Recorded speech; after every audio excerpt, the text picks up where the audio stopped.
What is up, everybody? Gonna wait a minute. Not sure if anybody's out there yet. If anybody is, hit me up in the comments. Let's see what's going on for a minute. I'll share some stuff here, take care of some social media stuff, and try to get some more viewers in.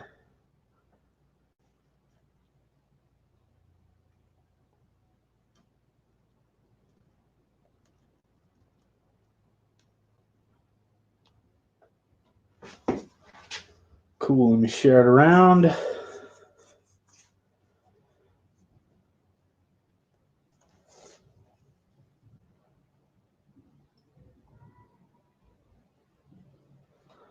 Ooh, there's Ryan first.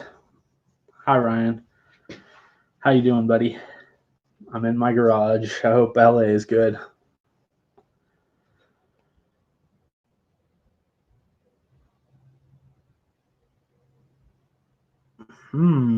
Yeah, so should be fun tonight.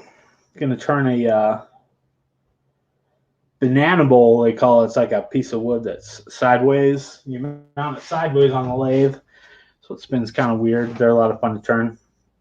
Got a piece of fresh green mulberry that I'll be turning, so it'll be a really pleasant experience. It's not going to be really hot and burning my hands when I'm cutting it with the tool. Should be a good time. I'll wait for a few more people to show up, and then I'll get rolling. I'll show you the piece of wood, kind of what I've done to prep it beforehand, the tools I'm going to be using, and hopefully we can get this thing knocked out. Bro, I miss you too. Need to get together after this whole Corona thing. Have a cheat day. Luckily, Tony's is still open. You know, they posted on the BC Facebook today about they're going to be giving out free spaghetti lunches to anybody affected by the coronavirus. So I thought that was pretty cool. Community sticking together. That's what it's about.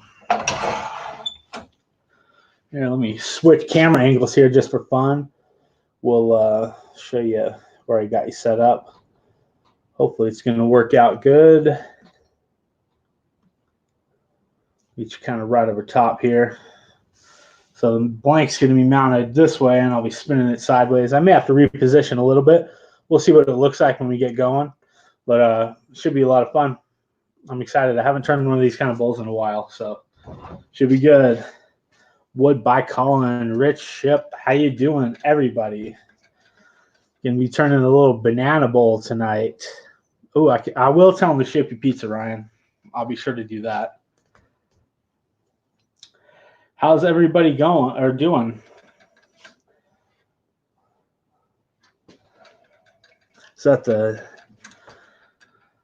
new doodle workshop? You got a different YouTube, or what's going on here? Yeah, what do we got? 8 people watching. That's awesome. Let me pull out the piece of wood. I'll show you what we're going to be turning tonight. Like I mentioned earlier, it's a nice fresh piece of mulberry.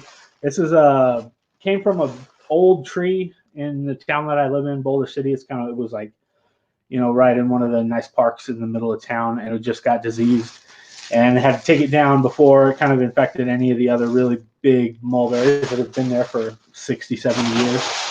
But yes, banana bowl. Yeah, but it's mulberry. It's nice wood, really stable.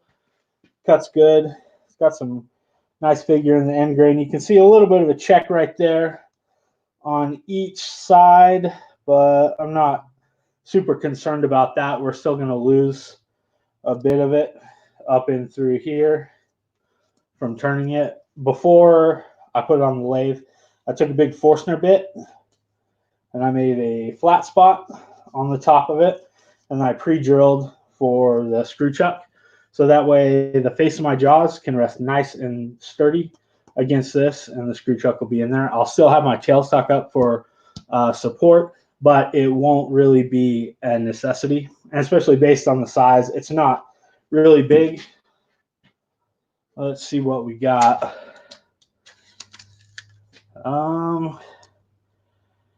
8.5 inches this way by about 6 inches.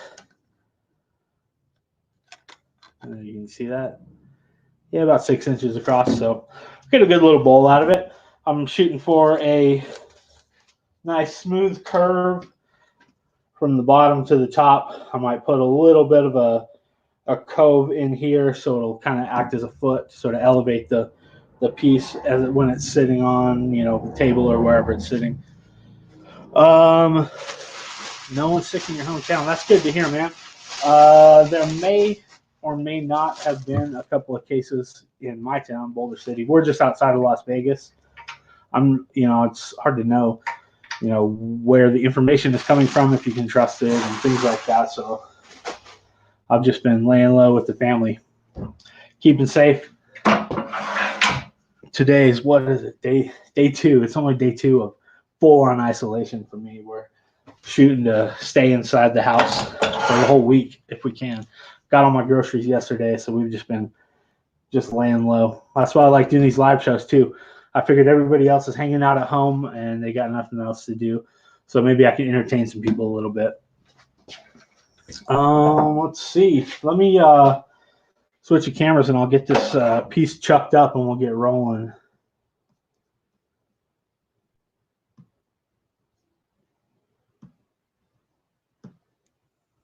Okay, I just got my Vic mark, got a woodworm screw in there. I'm gonna, if you haven't seen my most recent video up here, it's a quick little tip, and we're kind of blown out with that light.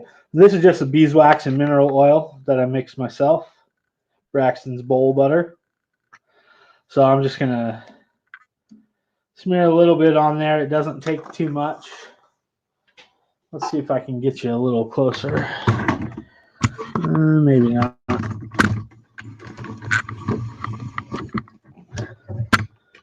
Kind of see you can see the wax on there. Then, like I mentioned before, I've already cut a nice flat spot on the top of this with a big Forstner bit. It was about as big as I had, 2 7/8, I think. And so that'll allow the face of my jaws to rest nice and tight up against this piece, and it'll give it a lot of strength. Wax on the threads, and then we'll just get it going.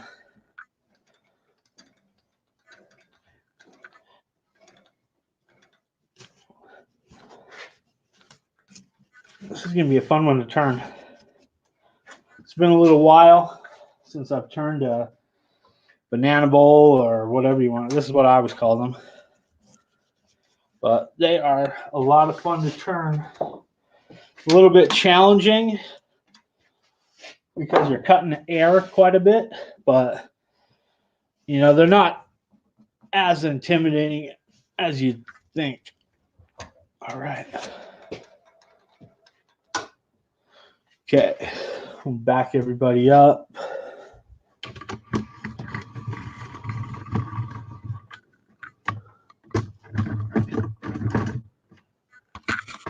I'll kind of try to keep an eye on what's going on too while I'm turning and make sure you guys are getting a good angle of everything and you can see exactly what I'm doing.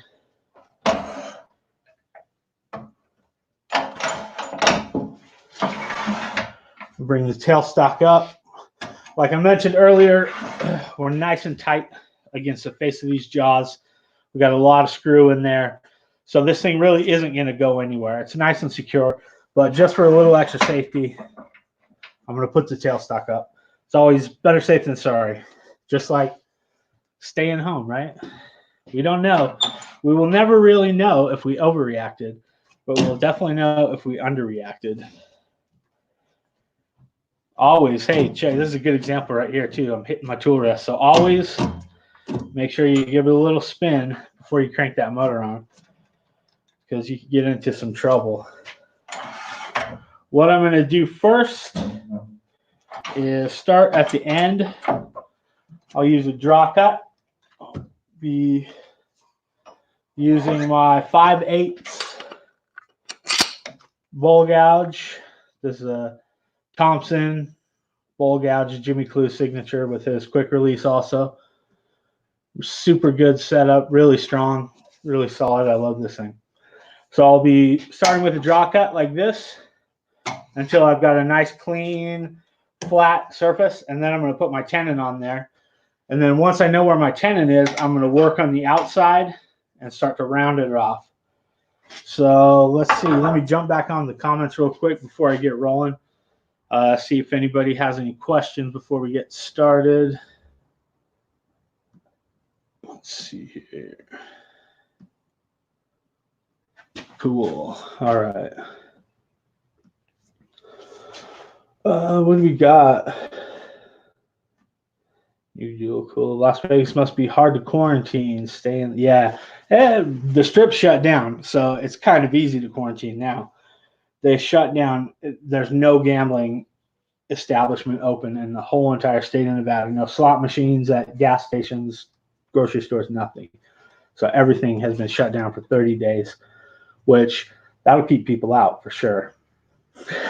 Hey, Colby's out there. What's up, Colby? I might have to leave. Hey, that's all right. You can always come back and watch it because it'll be on my channel. The lathe needs more dead end stickers. I agree. I need to get at least one more on there, I guess. Let's switch. Can you see it? I might have to position the camera so you can see that dead end sticker. Oh, I need to get one right over here. Let's see real quick. There it is. Just got the one. Okay. I think we're set up and looking good. Let me get my face shield on. Take a drink real quick. Tonight, I'll be indulging in a little blackberry bubbly. One of my favorites. So, cheers to you. Hope you guys are staying safe. Let's do some turning. I'll stop in a minute, take a break, see if there's any questions or comments. If you think about it and you want to help out, drop me a super chat. It'll help me buy sandpaper and whatever else, support the show a little bit. I'd like to keep it rolling for a little while, at least while everybody's home and quarantined. And I left a link to my PayPal in the description if you want, drop me a couple bucks on there to help support the show. There's also, if you want to do something that'll help for free, you can give me a thumbs up. You can share this video right now with your friends, share it on your Facebook if you know anybody who'd be interested. Or there's also an Amazon affiliate link in the description where you click on that. Whatever you buy will help support the show. It doesn't cost you anything, but I get a little piece of the action, so to speak. But yeah, let me fire it up here and we'll get rolling. Got my face shield on. Hopefully you guys can still hear me talk with the face shield down. I'll try to explain what I'm doing as we go. Keep an eye on the camera. Make sure you guys can see too. Mountain View Turning. Hello, welcome. Details on the vacuum truck. Yeah, I can help you out with that.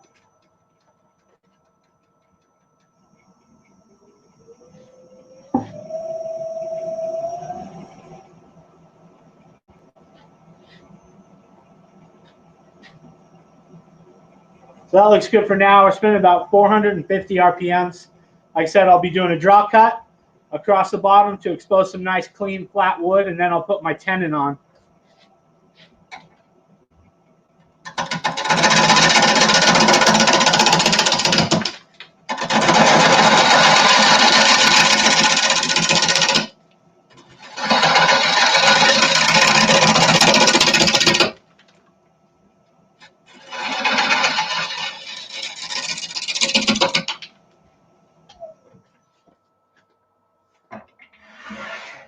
I'll remove the tail stock because, like I said, I'm on a screw chuck. I'm nice and tight against the face of the jaws, so this thing is extremely secure even without the tail stock pulled out.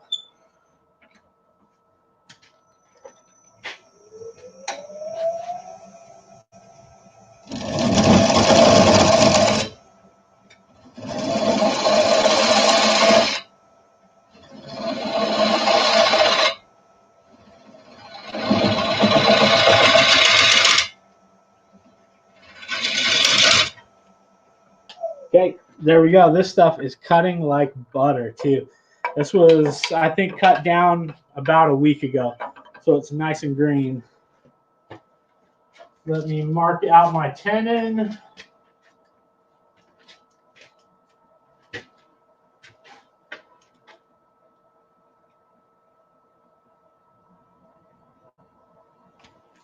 Two and 8.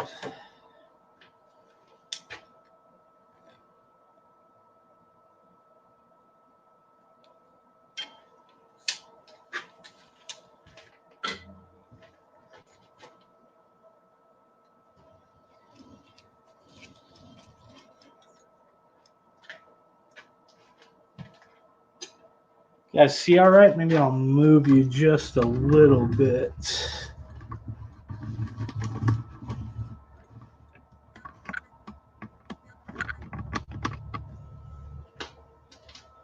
Let's see if my extra light's going to blow it out too.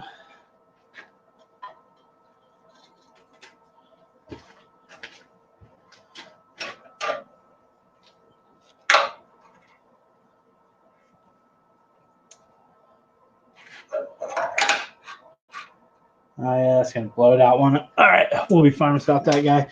Once I start hollowing, might have to bring it back up, but we'll be good without it.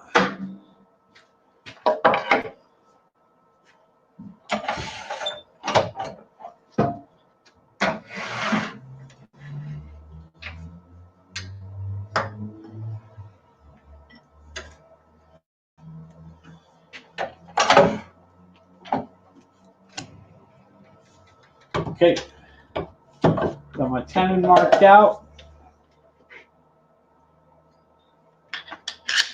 Use my 1/8 inch parting tool. Slight angle as I come in to match the angle of the dovetail on the jaws.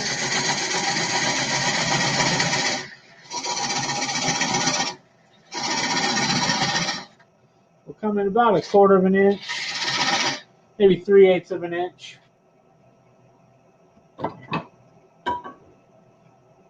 Switch back to my bowl gouge and waste away all this extra material.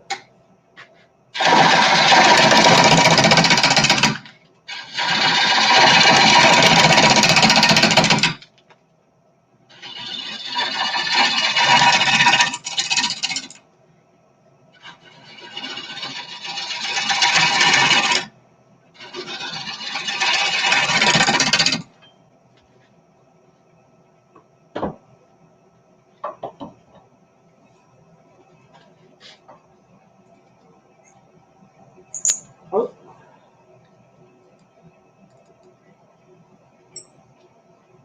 Let's see here. I messed with my. This quick release slipped on me the other day, so I need to re-glue it. All right. Adapt and overcome, right? Switch to. What do we use here? Use spindle gouge. All I'm looking for here, I was going to switch to my detail gouge. What I'm looking to do is get rid of this leftover wood right around the corner and make this a nice, sharp 90-degree corner in there, or perhaps slightly undercut, so that the face of the jaws will rest firmly against the bottom of the bowl while they're clamping onto that tenon.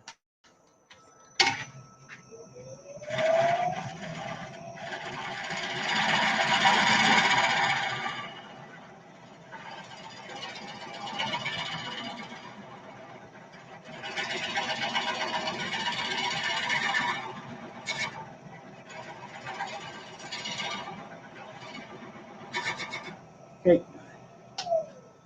that should do it there. Switch back to my bowl gouge.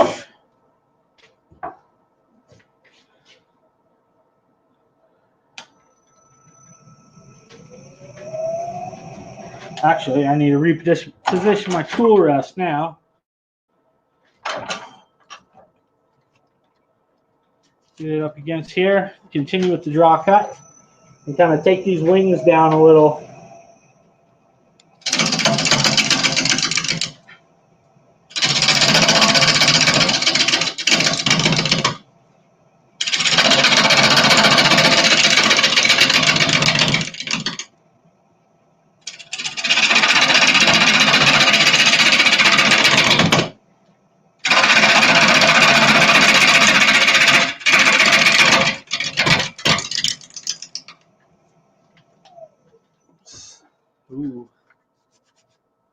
gonna be looking good. Scoot the tool rest up a little. Okay.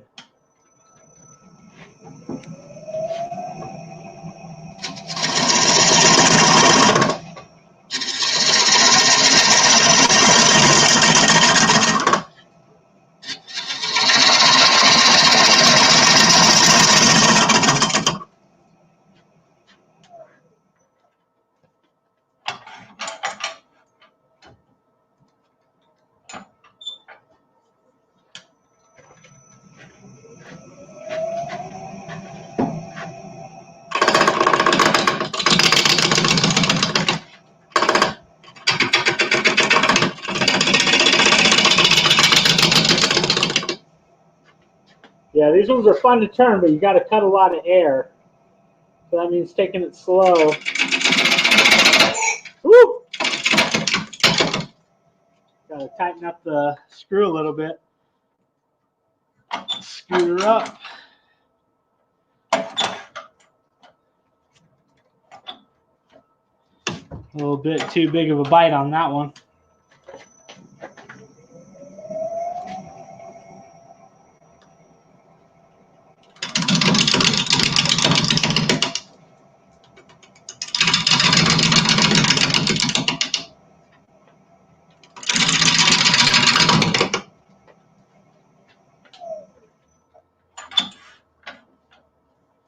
Looks like we're a little off center, so I might have to take some more down from what I was anticipating, but that's all right.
All right. Almost there. Yeah, we're a little off center. So this side is just about all the way around, whereas this one's still got a little bit of a flat spot. I've still got some material I can remove here and take a couple, hopefully decent push cuts across this. It's just really weird for that because you're cutting a lot of air just based on the way it's spinning. So you reposition the tool rest here and see if I can get in. I'm also going to pull back the tailstock for this part of it so I can make room for my tool while I'm getting set up for the push cut.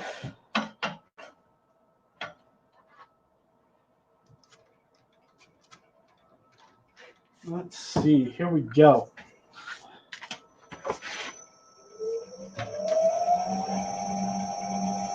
See if I can get a little speed more now that we're a little well balanced. There we go. About 700. I'm going to start to put the foot in that I want.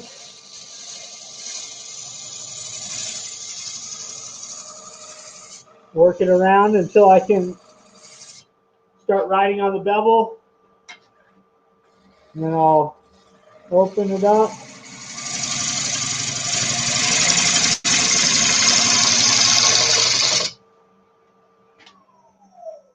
Stop there, reposition. Actually, I think I can get a little bit more height out of that.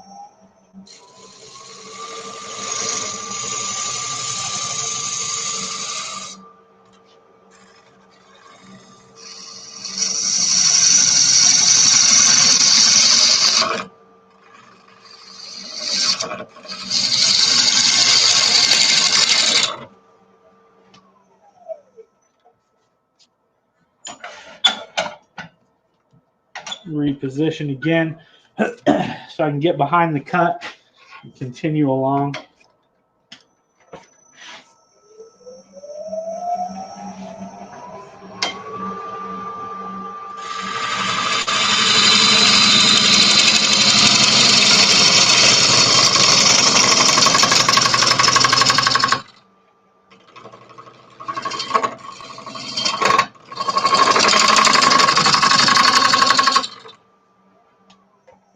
It's always a bit of a difficult cut when you're dealing with that bouncing on there, but that's all right.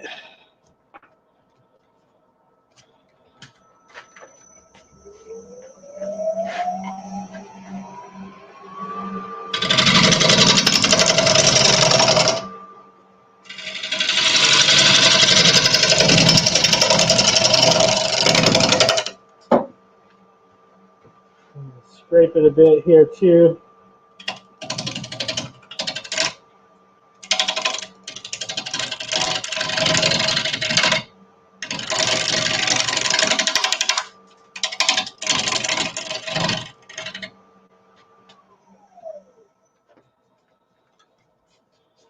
Just about there. We may actually have to move our tenon up a little bit just based on the height of it and the amount of wood that I'm going to need to take away. I think it proportionally, we may have to waste a little bit of this wood at the end, which is fine because wood grows on trees.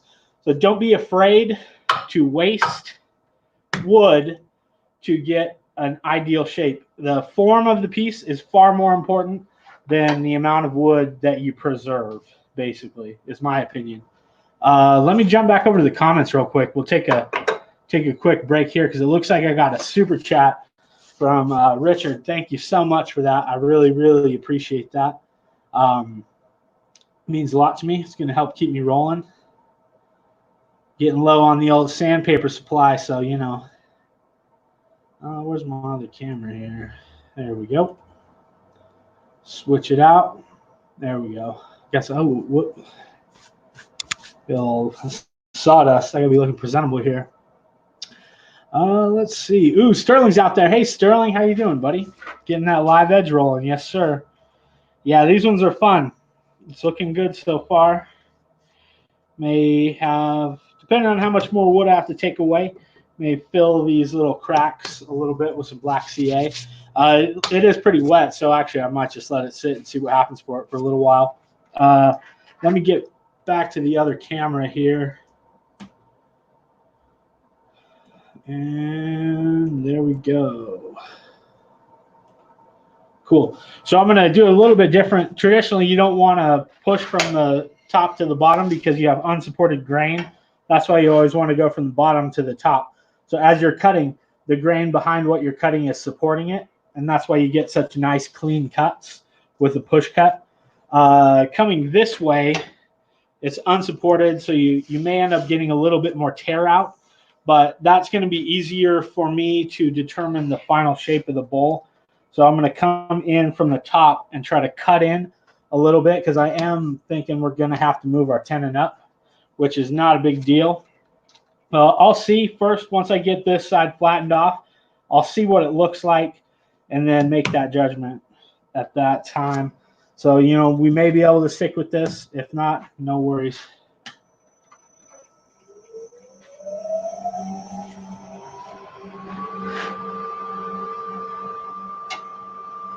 And also, I'm going to put my little light on.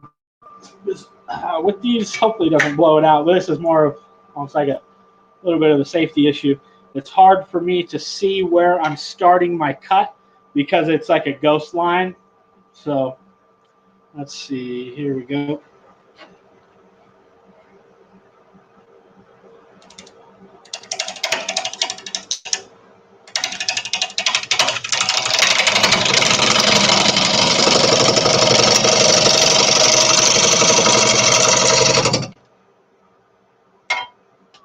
See if that was enough to get it. Ooh, we are almost there.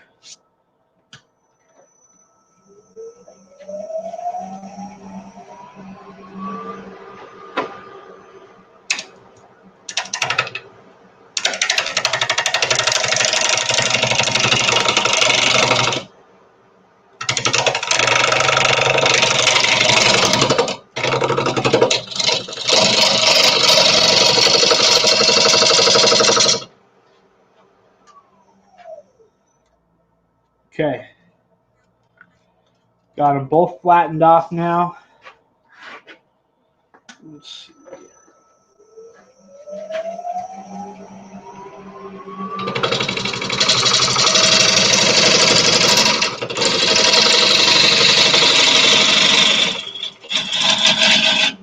Yeah, we may be all right. I still do have a little bit left that I can take away from here, so I may be able to get a nice smooth push cut from the bottom to the top.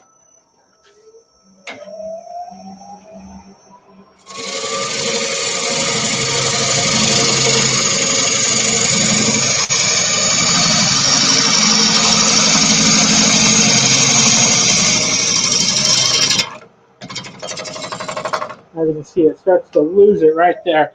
So I'm going to switch to a scraping cut just to level off all those ridges.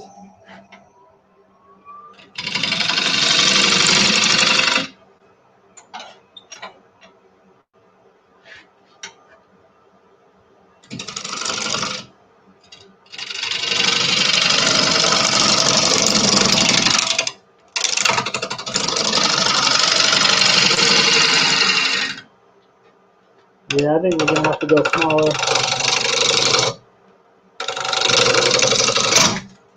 Yeah, we're definitely going to go smaller.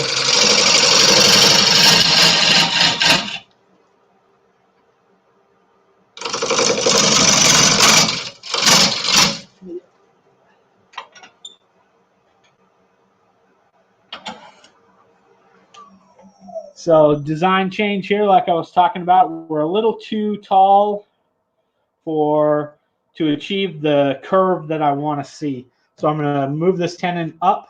We'll waste a little bit more of this wood, and we'll get to a really nice shape.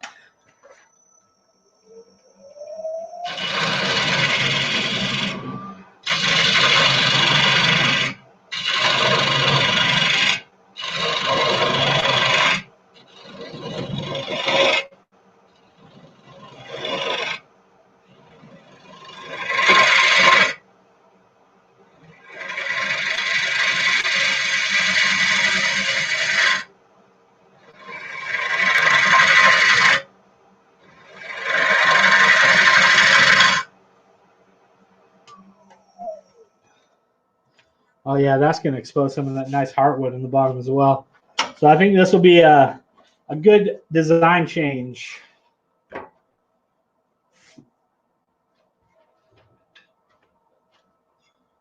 Get it marked out. It was from the center. We'll go inch 8.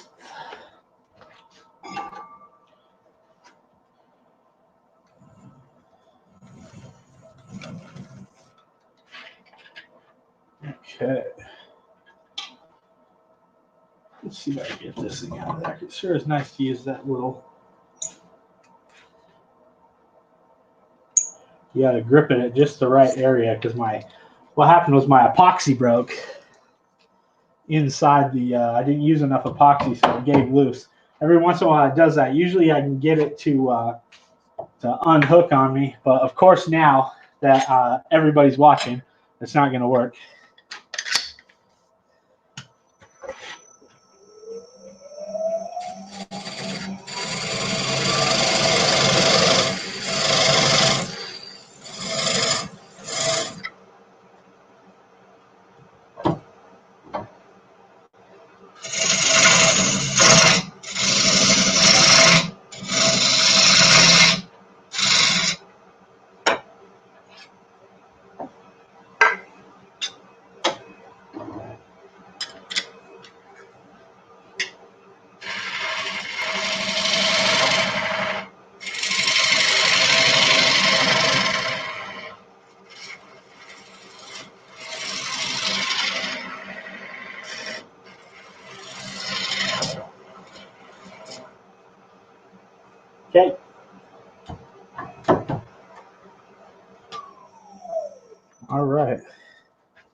Yep, she's gonna give us a nicer curve on this bowl.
Almost there.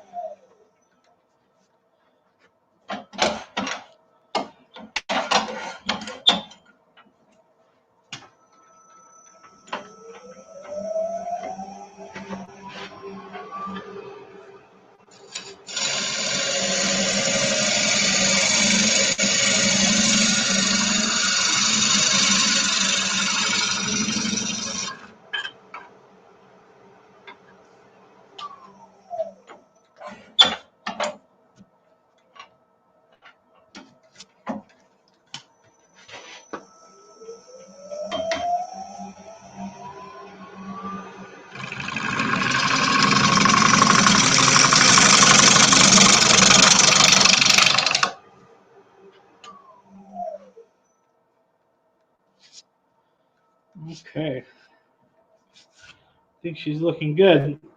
Just need a little refinement.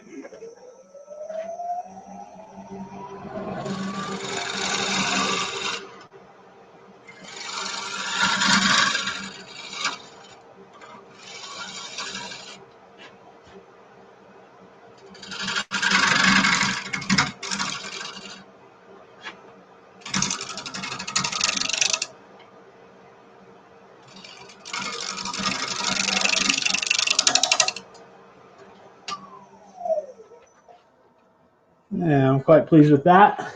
That looks good. A few ridges. Let's see if I can get you guys in a little bit closer. And this stuff is really nice.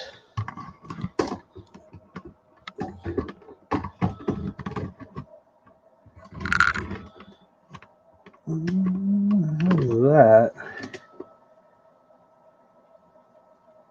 Yeah, we still got a little bit of a hole there. Not a big deal though. A little crack there. Like I said, we can fill that in with some, probably some black CA. But yeah, good shape. You can see a little bit of tool marks. I'm gonna come in with my Teardrop Scraper. If you guys caught the last live show, you would have heard me raving about that thing. It's definitely one of my new favorite tools. That's the one that's stuck in my 3/8 quick release right now.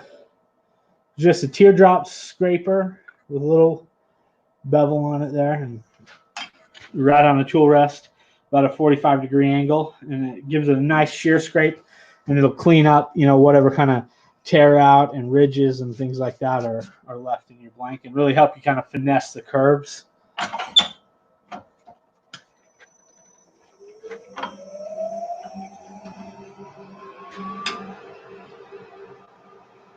If I can get you on the other side.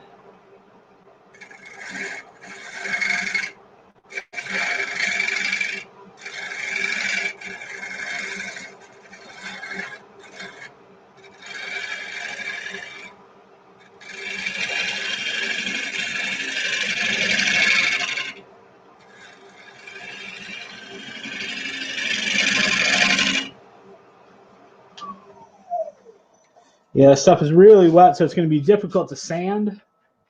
So if I can get it to, you know, a really nice finish with this tool, then I'm not going to have to worry about sanding too much. Yeah, it's going to gum up the sandpaper really bad since it's so wet. Let me see if I can crank the speed a bit too. Get a little bit better cut out of this.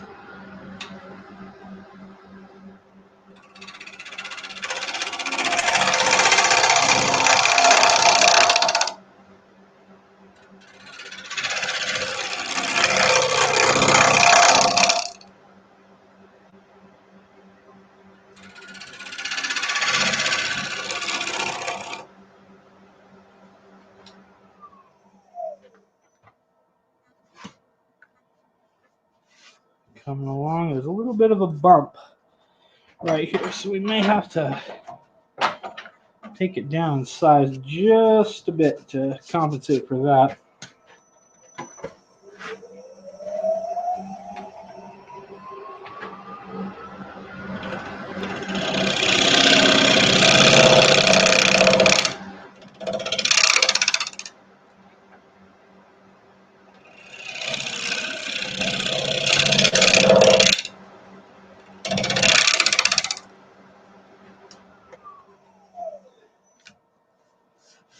Yeah.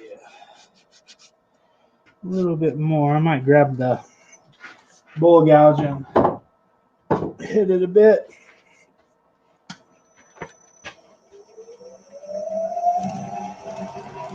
I'm looking right at the profile of it as I'm cutting.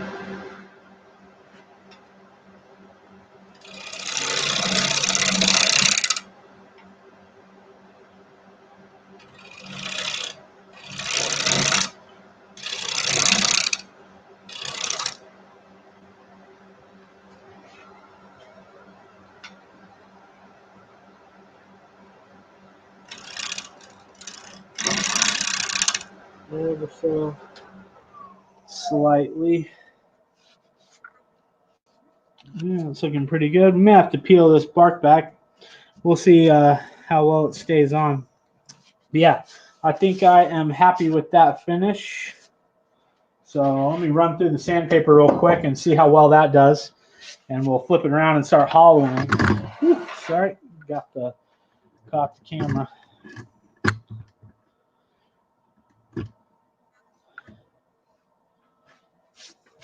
Oh, hey, Billy's out there. What's up, Billy? And Ash is mesmerized. That's funny. Hi, Ash. Where's the Paw Patrol stuff at? I'll turn some Paw Patrol things next time. Ash is my buddy Billy's son.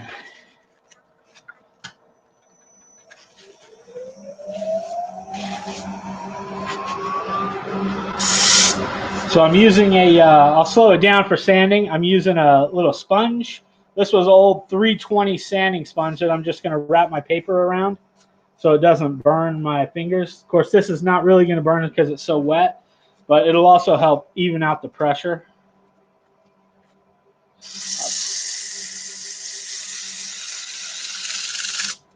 If anybody's interested, I also have a video on sort of this technique on how I like to sand bowls. That's another one on my channel.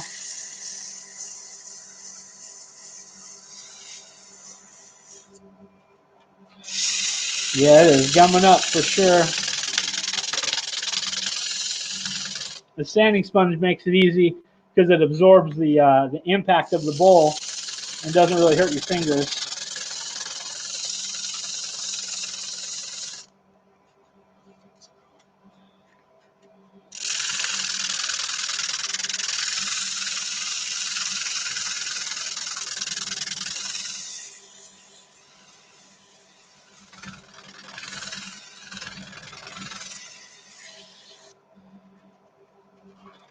As you can see there, it really gums up gets stuck inside the sandpaper.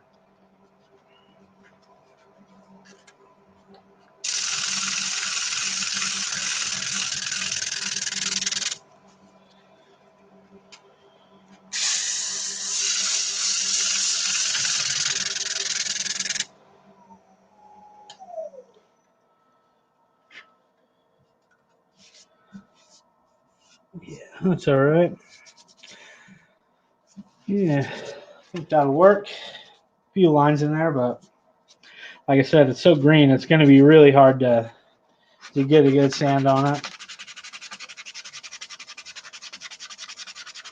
A little spot sanding always helps too, and by the time you're done running through all the grits, you're not really going to be able to see where you focused your sanding on to take care of tear out or lumps or whatever.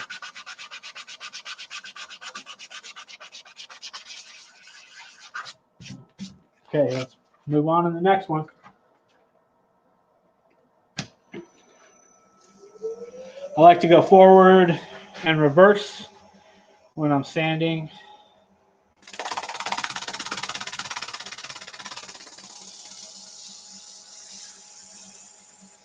It's not necessary if you don't have a lathe that doesn't have reverse, not a big deal, but mine does, so I'm going to use it.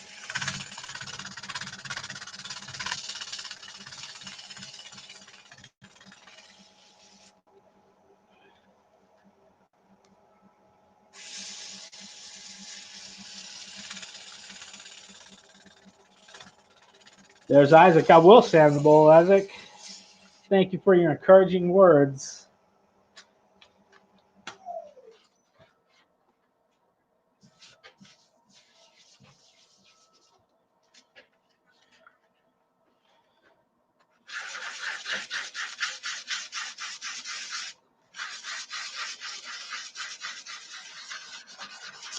Yeah, with super green stuff like this, it's more important the finish that you get off the tool.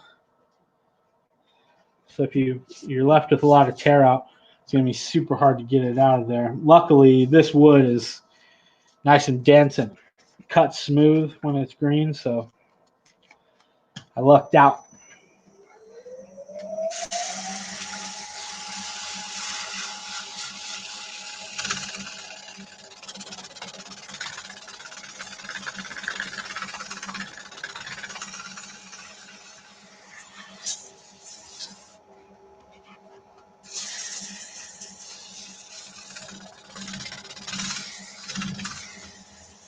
All right. We're on to 320 here.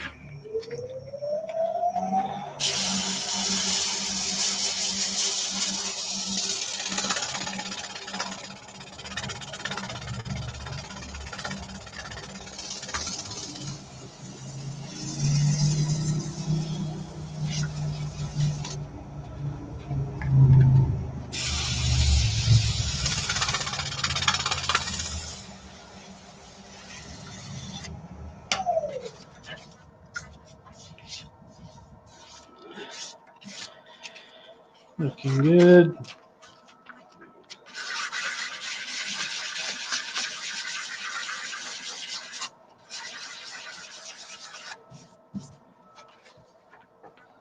$400.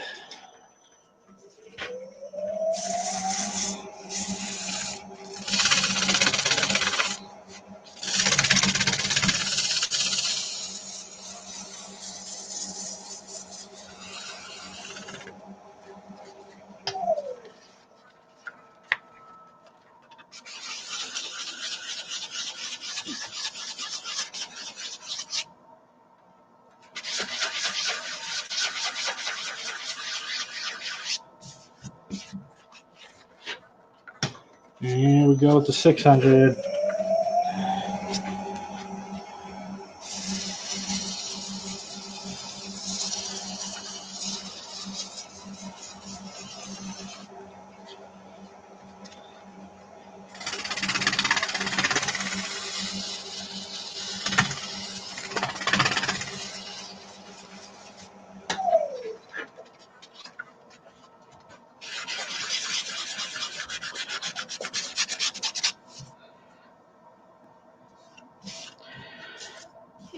Yeah, it's not bad. Looking good. I'm excited to flip this one around and hollow it out. Just for fun, even though it's really wet, I'm going to put some walnut oil on it. It's totally blown out for you guys, huh? I think it's just so bright right there. And I got these big lights behind me.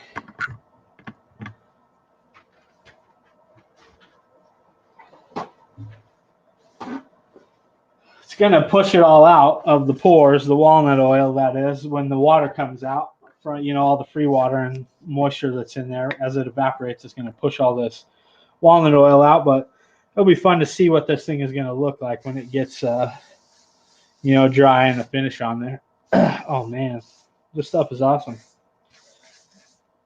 It's almost like really beautiful golden color, the heartwood. Sometimes it gets almost orange, like Osage orange.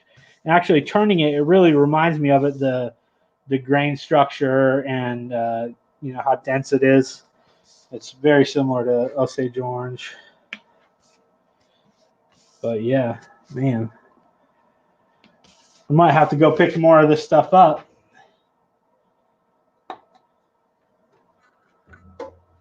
Let's see if I can get a angle without the glare here.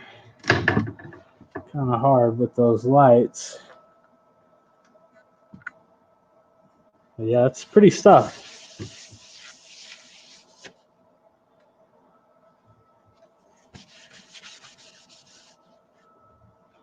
Cool. All right, let me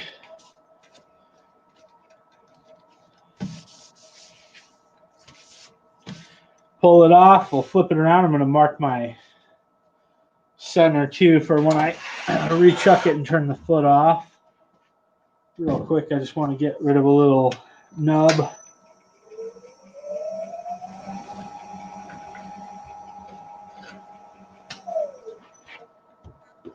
All right.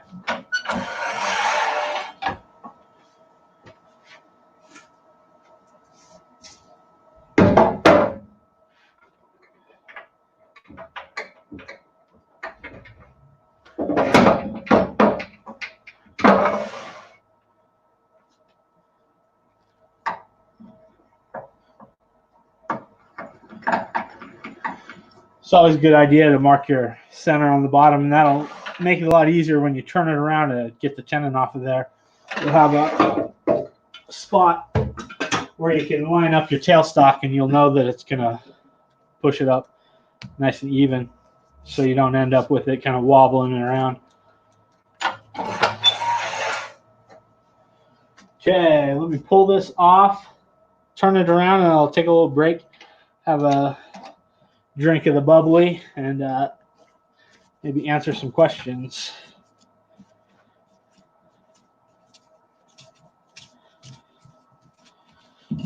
All right, yeah, it's a good looking shape. They have a nice natural edge all the way around.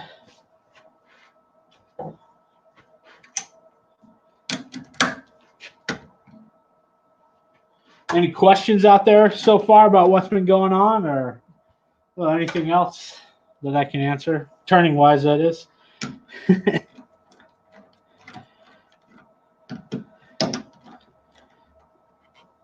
All right.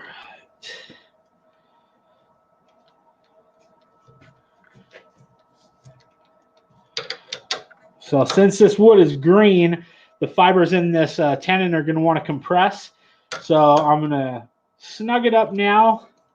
And then once we're done answering questions or hanging out, getting a drink, then I'm going to check it again because those fibers are going to compress as the water comes out of there.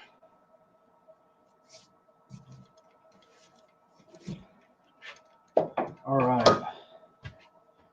Let's switch cameras real quick.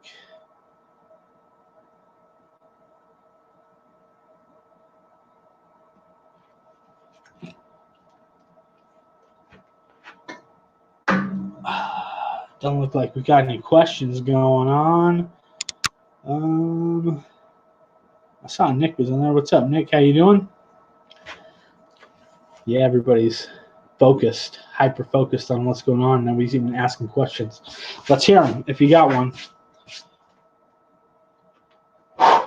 Has anybody out there turned a bowl like this? Do you have any hey, Patrick, how's it going? Are you intimidated by it or haven't had a chance to try it yet? It's a lot of fun. Like I said, it's a little, can be slightly intimidating just based on having this helicopter piece of wood spinning across, spinning on your lathe. But Yeah, they're a lot of fun to do. It just takes a little bit of practice. Keep it slow, steady with your tool. You don't want to get too crazy, especially when you're cutting a lot of air. It's real easy to kind of jump in there and get a catch. So just take it slow. Looking good. The bowl looks good too. Thank you, Billy. You're going to make me blush.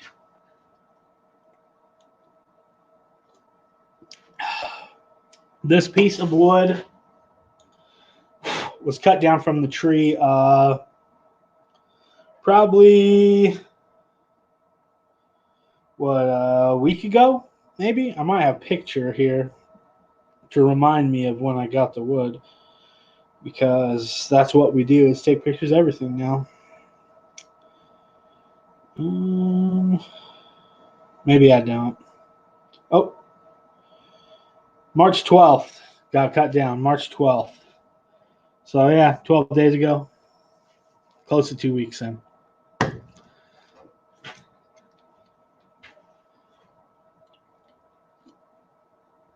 Yeah, I a little underestimated. But, yeah, about 2 weeks ago, a little less, this one was cut down. This was from at the government park where my wife and I got married. If you remember that, Billy, where they got the big metal turbine wheel from the dam. Yeah, it came out of that park.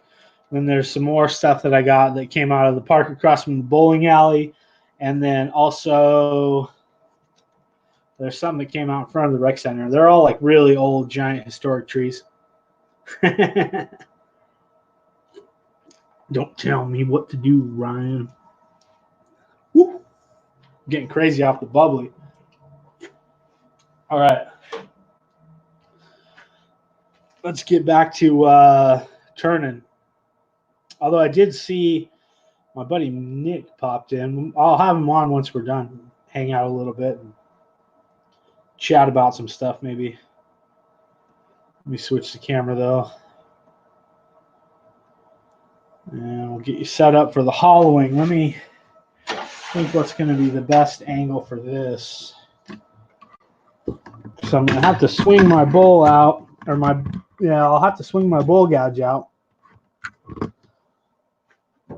Let's see. Yeah, that might be in the way too. Yep.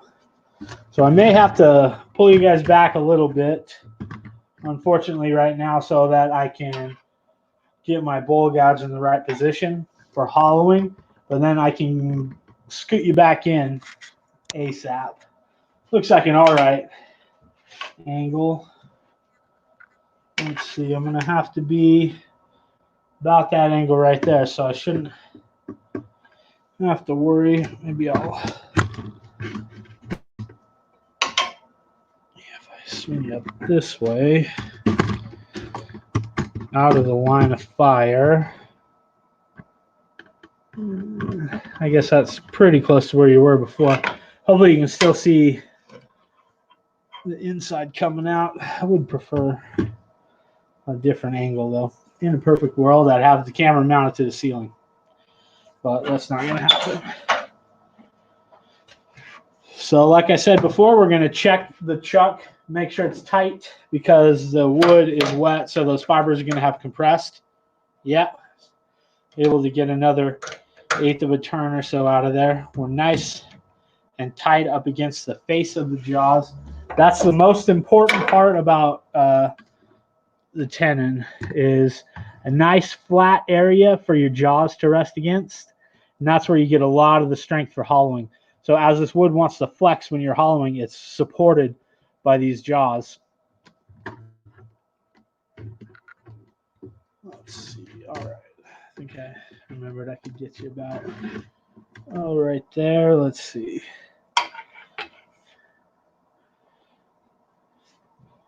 I'm going to sight down the outside and line my bevel up with it, so that way I'll know. Yeah, so should be good right there. Let's get it rolling.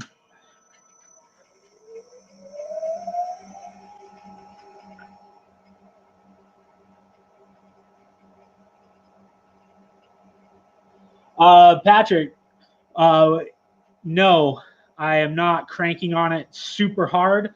just snugging it up. You don't want to, crank the daylights out of it, but you do want it to be nice, good and firmly tight.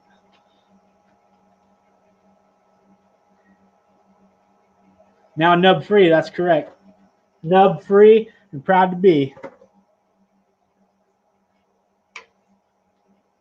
Okay, these ones are hard to get started, so what I'm going to do is start towards the middle.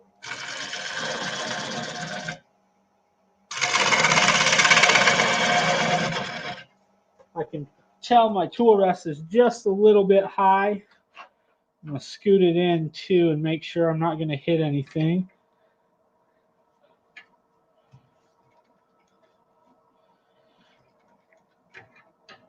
Okay.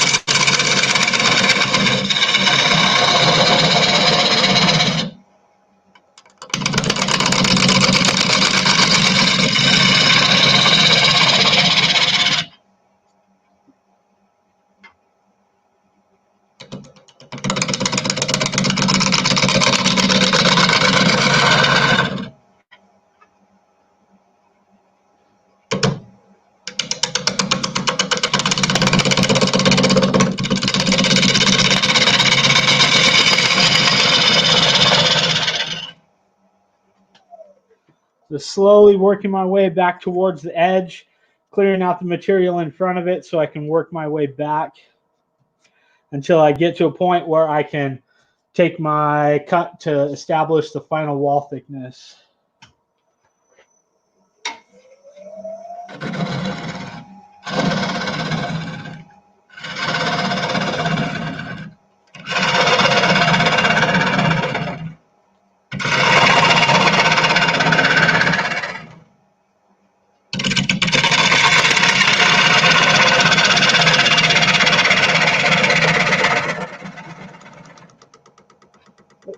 There we go.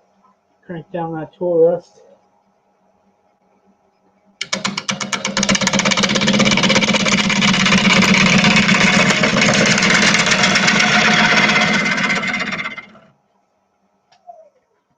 I'm going to double check my tenon again. A little bit loose.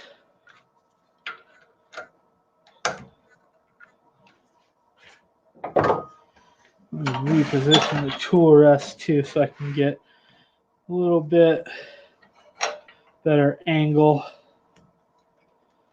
as I'm approaching that final wall thickness.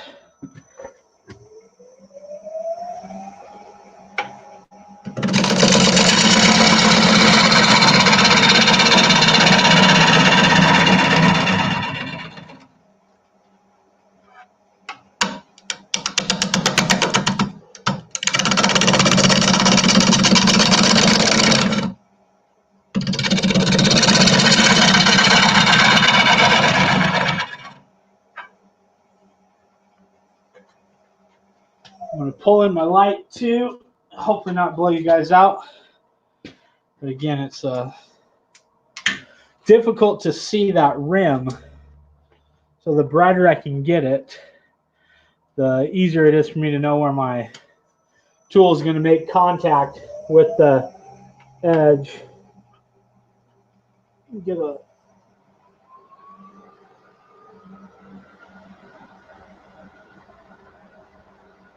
crank it up a bit too.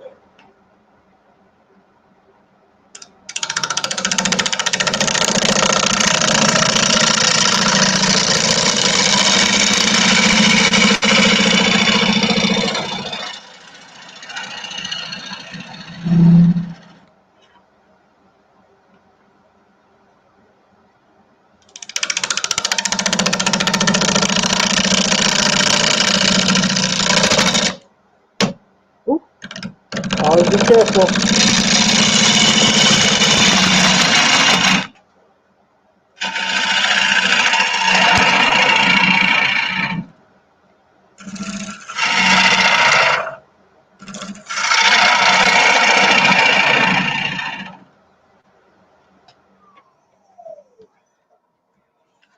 Okay. Getting there. Still want to go a little bit thinner.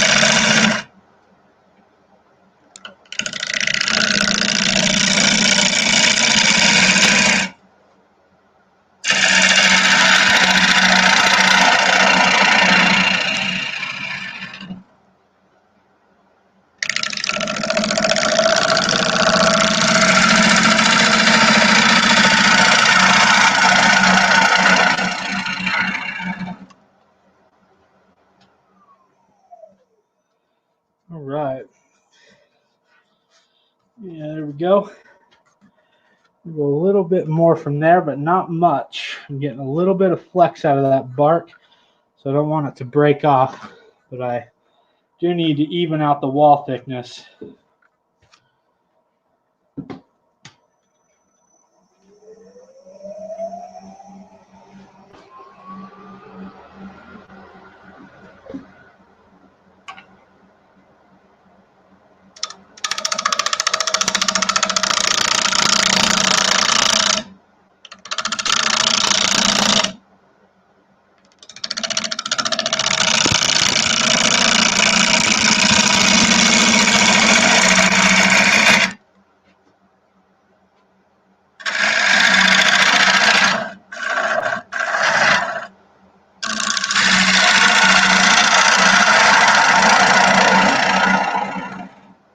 Okay. See what we got here. Hey, there we go. Yeah, I think we're good there. So I'm going to leave that as it is for now and not really come back to it, because the more I take away, the more it's going to want to flex and push out. And we feel like we're pretty good on the wall thickness. So I'm going to continue down until I need to switch to a different bowl gouge.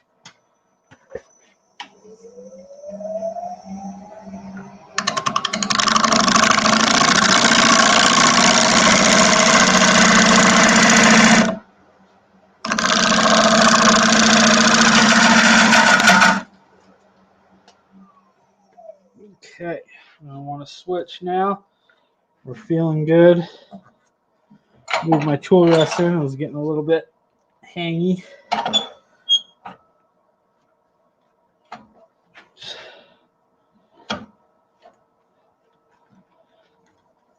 Okay, I'm going to switch to my 1/2 inch bowl gouge. So I'm going to be able to get around that corner a little bit better. And then I'll probably go to my bottom finisher gouge once I get right to the middle. But we're feeling good now, but we've got a lot of thickness at the bottom. So still quite a bit of material to come out.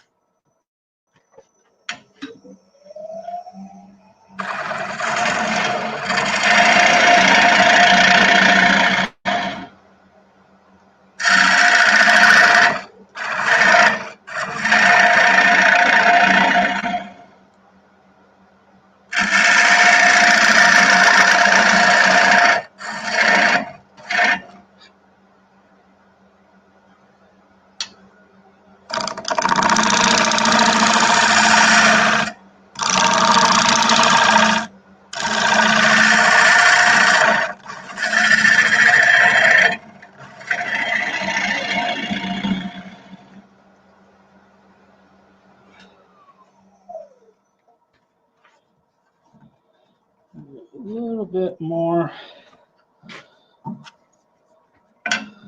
right there.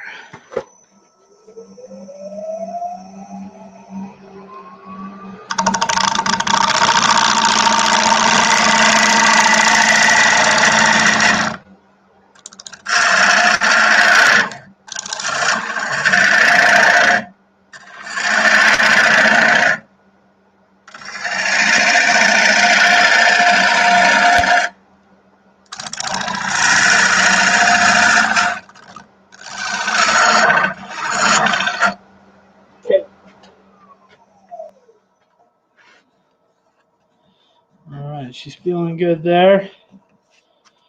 I'm going to switch to my bottom finisher gouge. So I'm going to start running into problems where I'm not going to be able to make it around the corner there with this one. It's going to start digging in with the heel.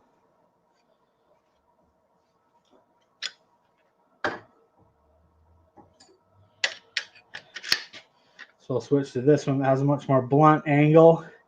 So it'll be easier to get behind the cut and take the rest of the material out.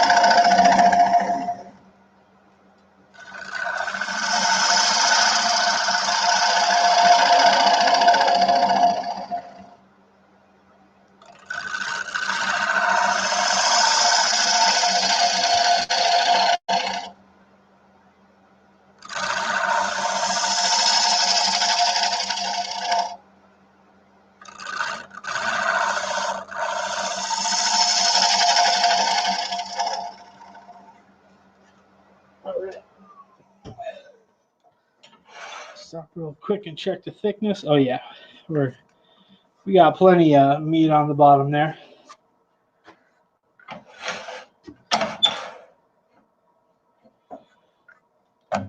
Oop, see, I'll always check it.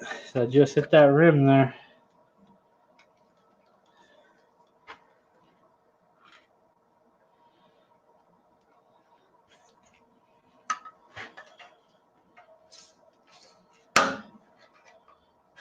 Hopefully this doesn't blow you out too much.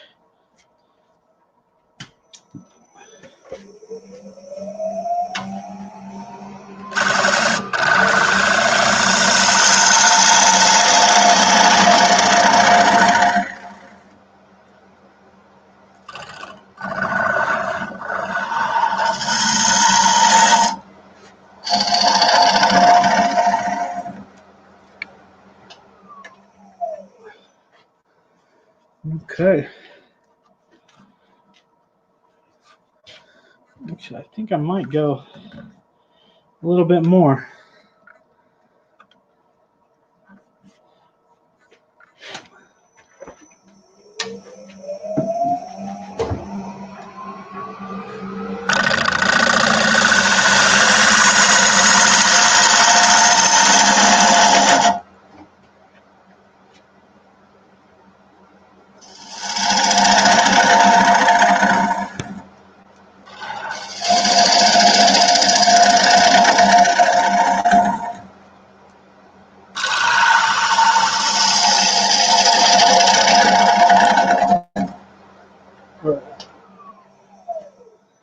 Yeah, I think that'll work.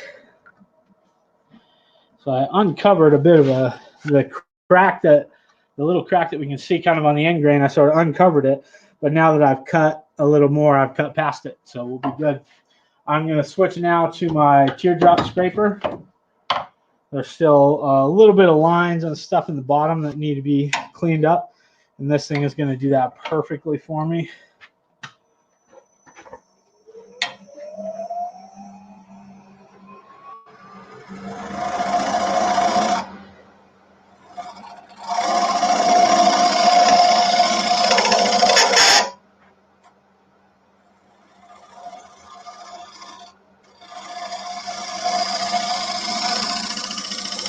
As you start to hear that chatter, means I've got, since it's such a small bar on the tool, it's overhanging the tool rest a little bit and getting a little bounce to it. So I'll reposition my tool rest, and then I can continue that cut right there. But this is feeling good. Just a bit more right down here.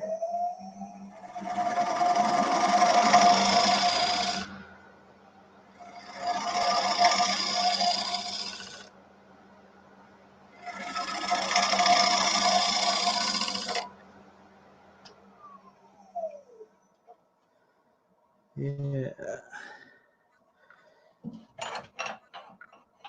Reposition here, make sure we're not going to rub. And I'll ease that out right there. I got a little bit of a lump. I'm going to pull out my pencil and mark it.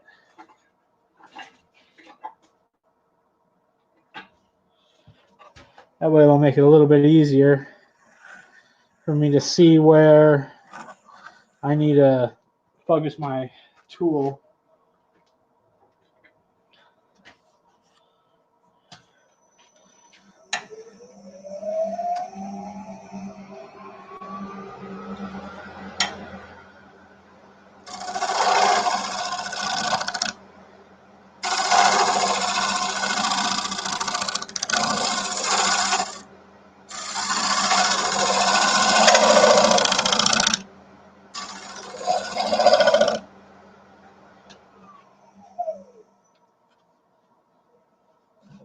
A little bit more.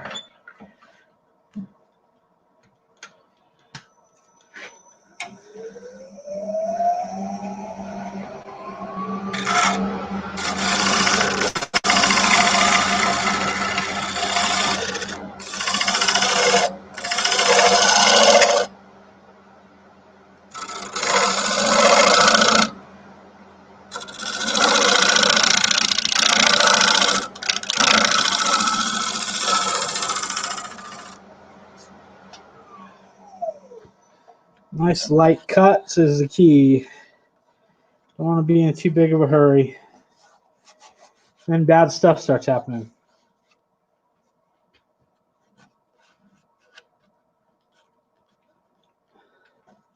I think that's just about got it.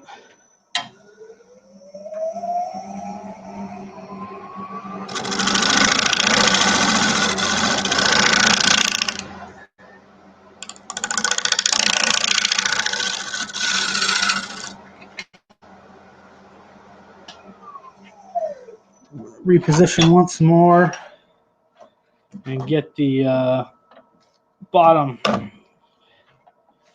of the tool rest. Oh, see, bonked it again. Let's see if it'll stay.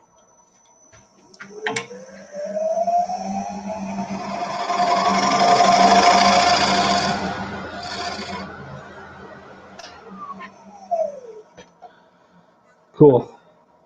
Yeah, I'm happy with that there. That feels good. Maybe a little bit of hand sanding. I might try to clean up in there too. Sometimes I get to be too much of a perfectionist.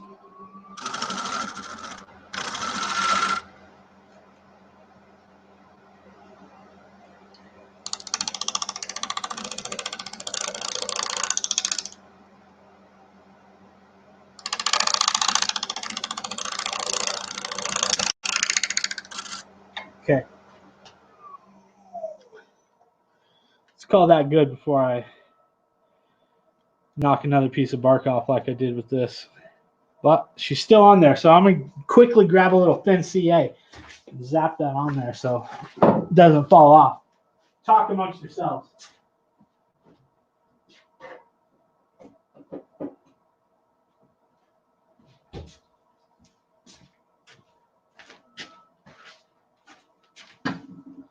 All right. Back already.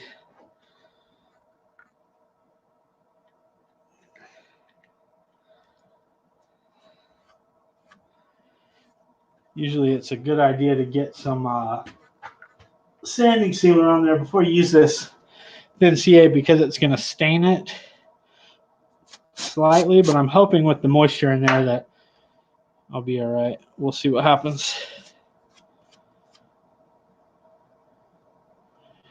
Cool.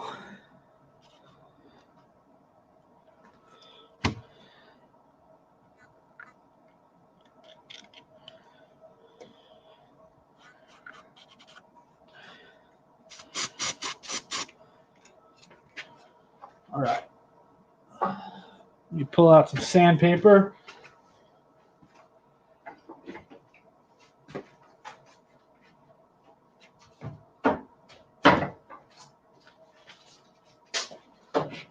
$150, $180. Ooh, thanks to Richard, I'll be able to replenish my stocks, man. It's it's looking pretty pretty bare, if I do say so. Gotta get me some more cling spore. That's the good stuff.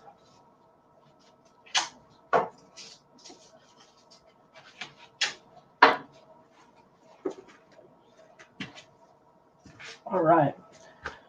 Let me pull that tool rest out of there and get my light out of the way. And I'll do some sanding. I got a couple spots that may need a little TLC from this guy.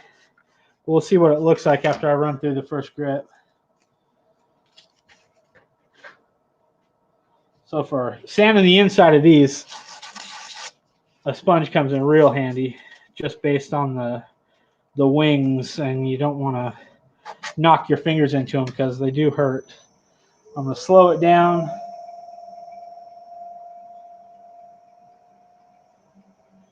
Run around 450.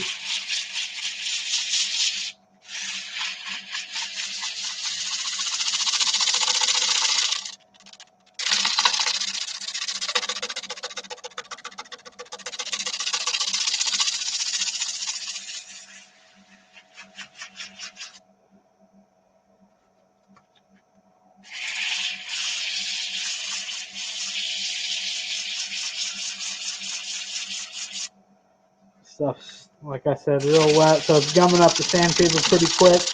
Luckily out here at the edge, it's lost its moisture a little quicker, so it's going to start to dry. But I'm going to get in here with my power sander and hit some problem spots.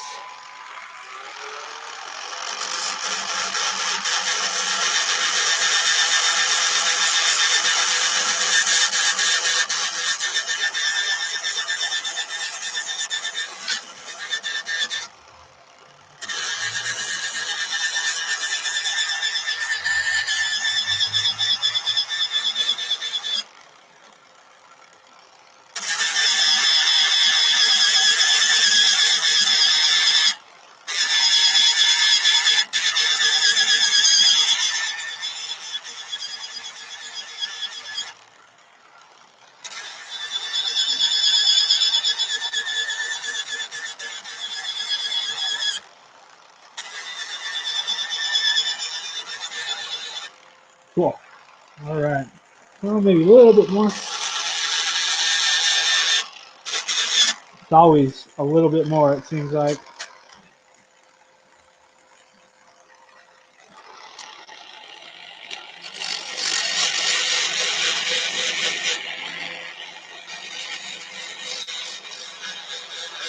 Yeah, so to straighten that side out. Okay. Should be good with the heavy stuff. That was a 120, so I'll go back to the first one I used, which was 150. Clean it up again.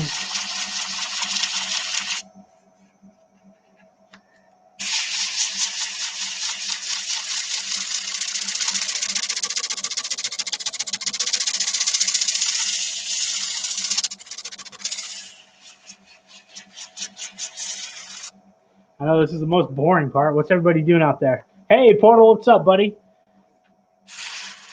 How's it going? Thanks for tuning in. Thank you very much. He's coming along.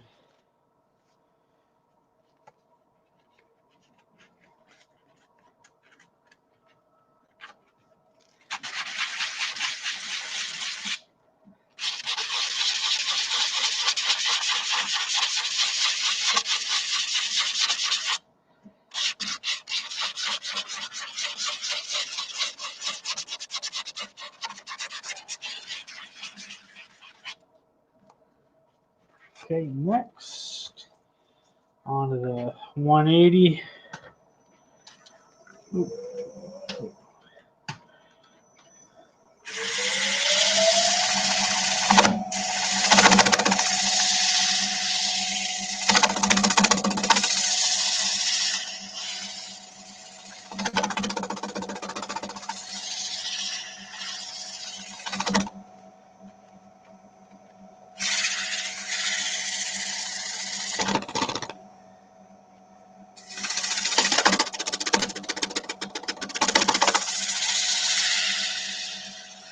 Yeah, these banana bowls are difficult to sand on the inside.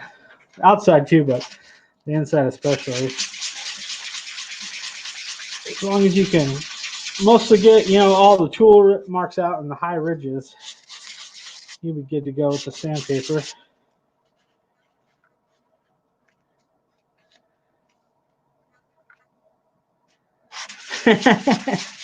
Well, it doesn't necessarily hold bananas. I say it's more shaped like a banana.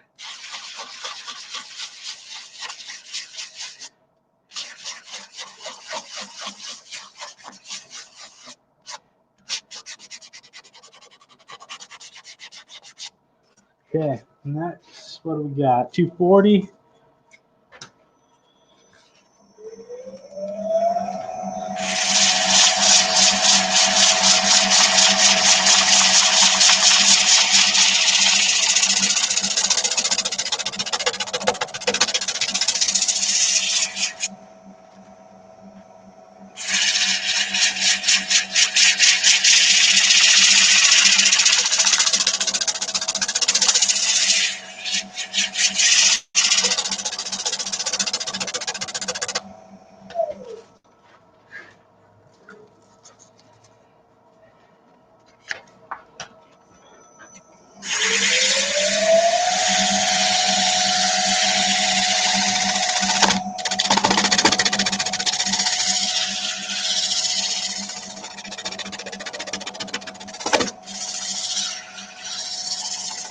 Yeah, light touch and be careful when you're sanding, especially in reverse. It's a little bit more difficult.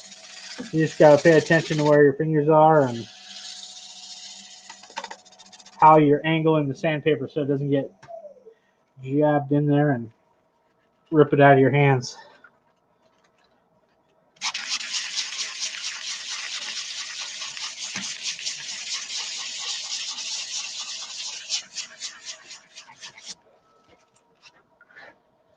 $400, we're almost there. Almost.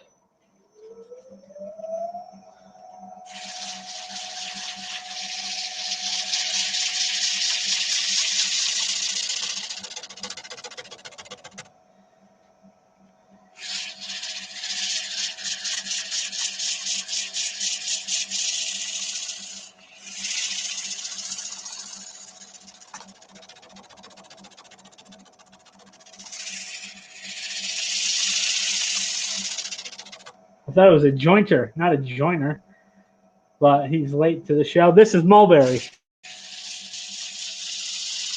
Is it called a joiner or is it called a jointer? Or is that, what are you talking about there, Colin? I thought the machine was called a jointer, but maybe I'm mistaken. Maybe I am a big dummy.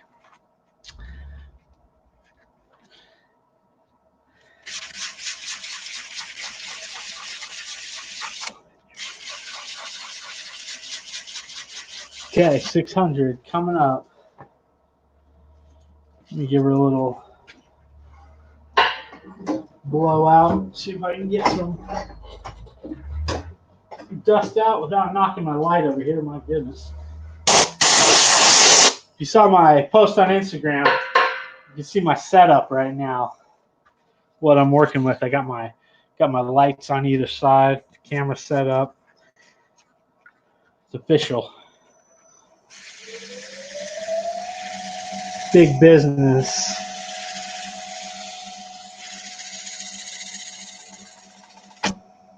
Ooh, see?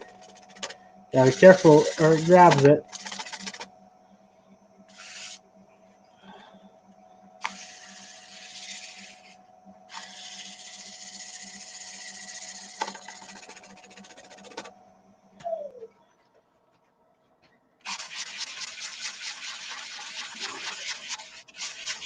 I'm happy with how this is looking. There are a few lines in there, but it's kind of right in line where I'm going to need to put CA in and fill it anyway. So I'm going to have to resand this thing eventually. Actually might be able to do it by hand. I'd like to get this thing done tonight. I wonder if the moisture in the wood is going to affect the CA. And if I wait too long, it's going to dry and warp and be hard to turn again. So, not birch, it was mulberry.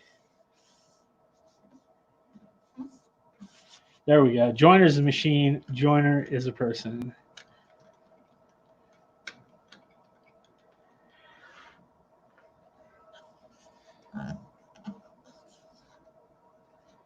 Yeah, I'm happy with how this thing's looking so far. But yeah, mulberry is what it is. What do you guys think? Should I put some black CA in here right now? Let's go to the audience. See, there's a hole right there. It shouldn't take too long, and I ought to be able to sand it out. What do we say? What say you, audience? The fate of this bowl is in your hands. Are we putting some black CA in it right now, or are we going to wait and finish it later?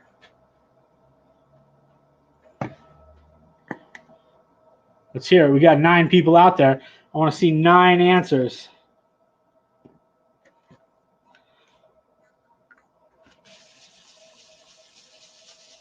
I'm going to wipe a little walnut oil on the inside, help kind of seal it up from the CA glue. There's not much that needs to go on the inside or the outside, though. Just a few little spots, and I should be able to just spot sand it with this guy and get the CA off of there.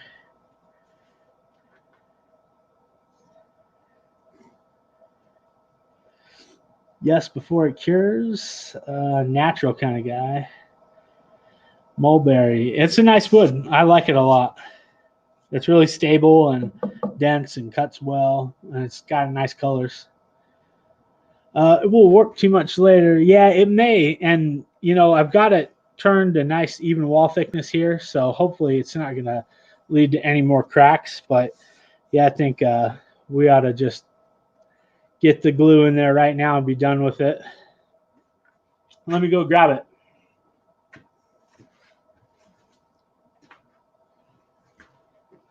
I always keep it in the fridge. Keep it fresh.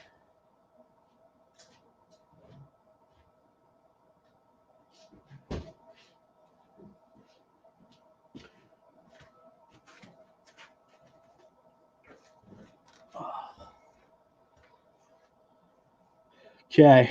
I always like to put these little pipettes on the end as well. Makes really easy to control the flow and get the glue exactly where you want it. I got my activator right here too.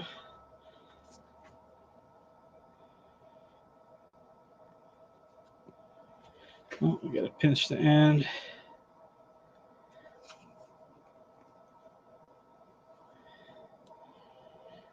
I think we got sealed up here. There we go.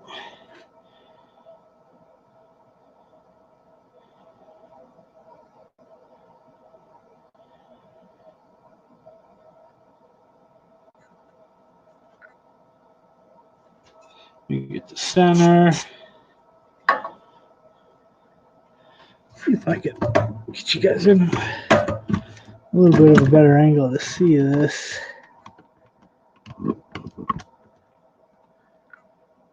There. So if you caught my last live show, I talked about these little pick tools that I like to use to dig out the grain. It is a little blurry, huh? Let's see if it's too far or too close. Does that look better? All right. So I'm going to just drag it across a few little cracks that are already here just to make them bigger so that the glue will have a little spot to penetrate. I'm not really, trying to expand them very much, but just sort of giving them a little extra groove so that the black CA will kind of flow in there. This is the medium that I'm using, so it tends to stay in place pretty well, even on kind of downhills like this.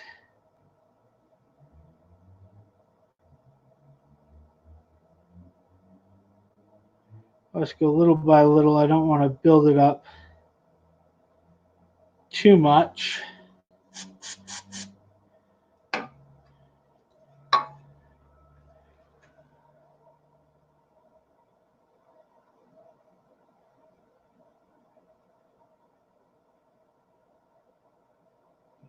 we go.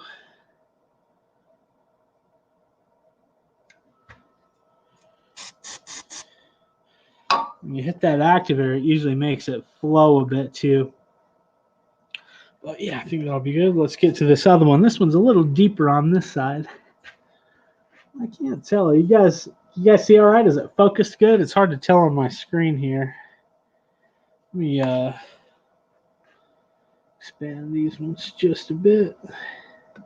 So again, I'm just lightly dragging across an existing crack, and this little thing picks it up and sort of traces it, and I'm giving a little bit of pressure so I can make it just a bit deeper to allow for that CA to penetrate down there, and gives it just a little bit more drama in the crack, you know, makes it a bit wider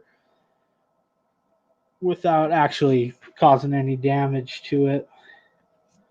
Yeah.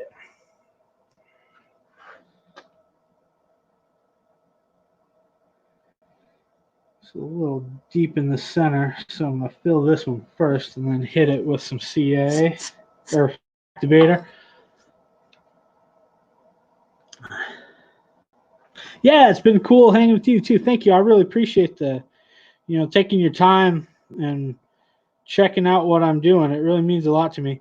I'd be out here turning anyways, and so I'm glad that we kind of hang out even if we're far apart and pass the time rather than just being bored by myself and still turning.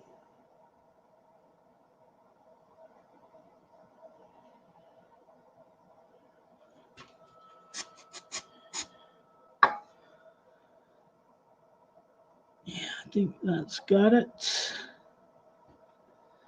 I like to kind of rotate it and see if there's any, look at the profile and see if I can see any low spots or voids where, it dips down into the crack, but we're looking good here. How about the inside? We're going to repeat the process on the inside.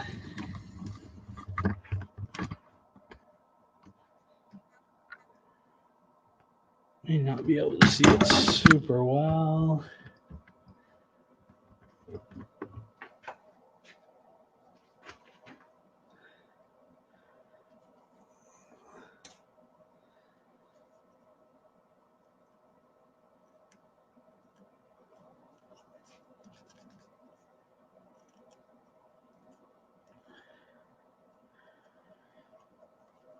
It's also going to pick any dead material out of the cracks and allow for kind of a cleaner look with the CA, so there's no little wood particles sticking up in it.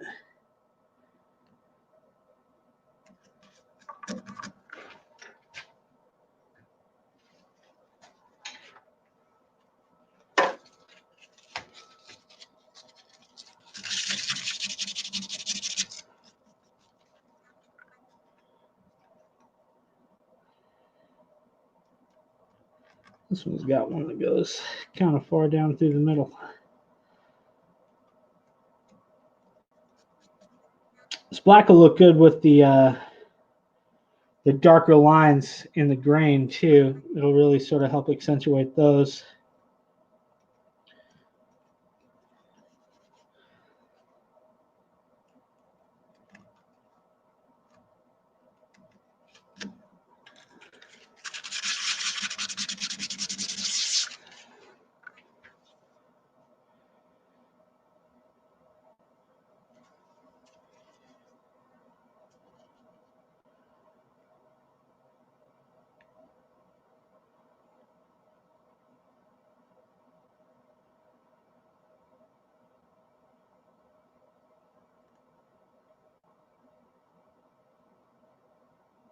Go down here.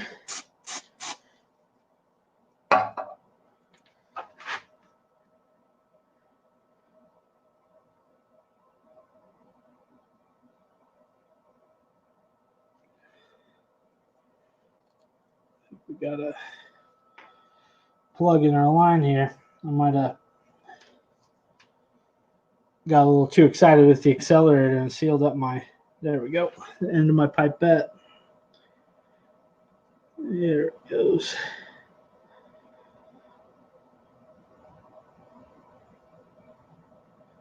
Yeah, with these thin pipettes, it doesn't allow too much to come out too, which is nice.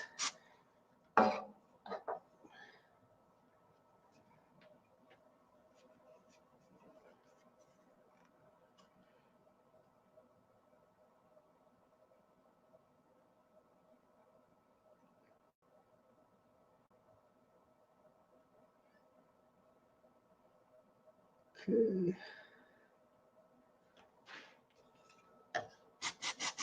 Let's flip it the other way. When you hit it with the activator, it likes to run, so that way it'll run back down onto itself.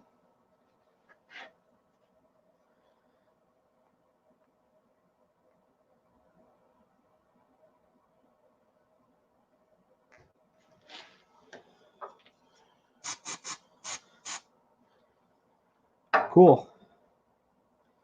That should do it. Let's let it cure a little bit. Go back to the old comments and see what's going on.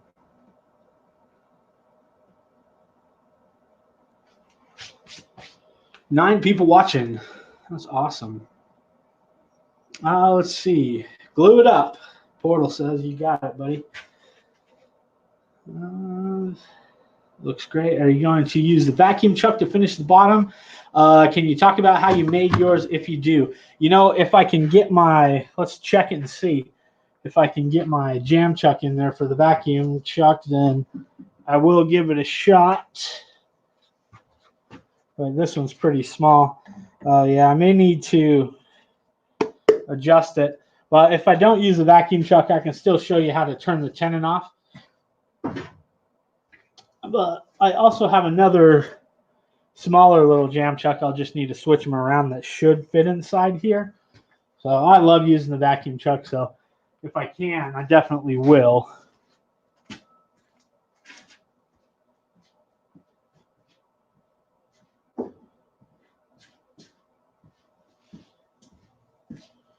Let's see. There's the smaller one. Oh, yeah, that smaller one should fit in there. So while that CA's drying up, I'll work on switching these. I had to do it the other day, and it was kind of a pain in the butt because this wood's really on there.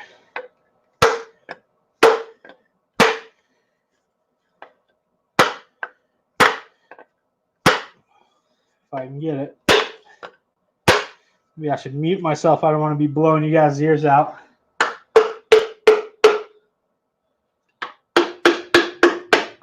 There she goes.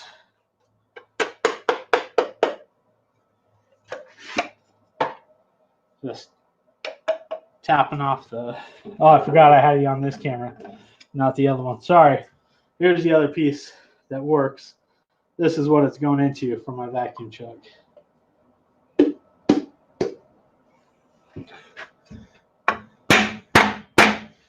Slapper on the bedways.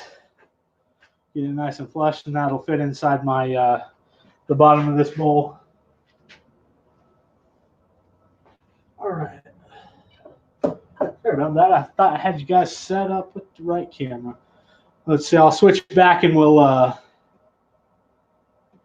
do the sanding on the CA. A little bit closer here.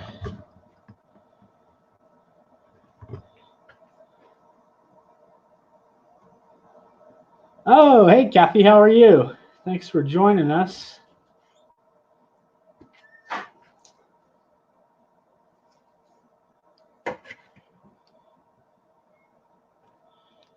Let's get this thing fired up here, and I'll sand that glue off.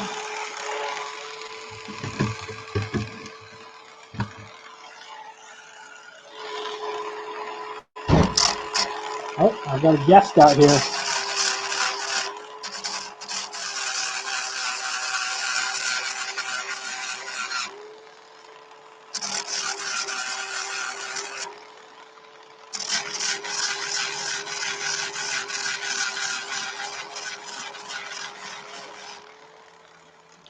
go.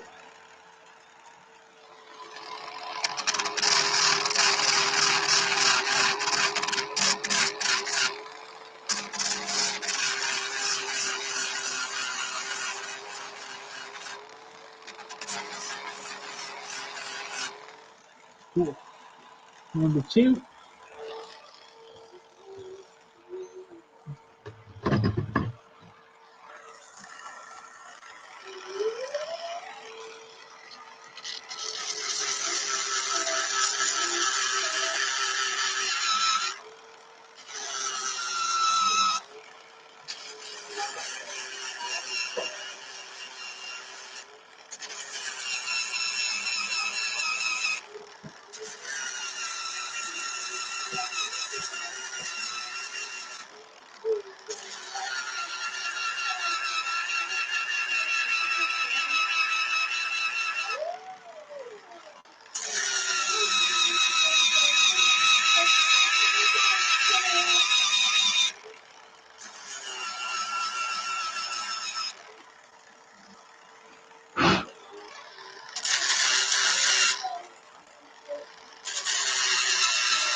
This thing is great for just spot sanding.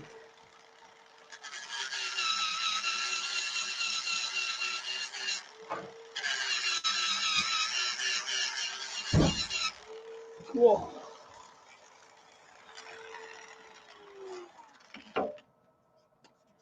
Yeah. Do one little touch up.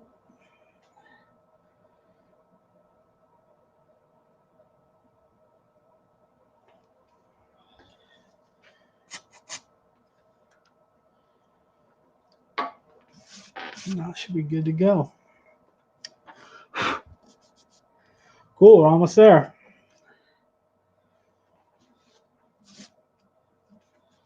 While I'm waiting for that to dry, I'm going to grab a bit more sandpaper.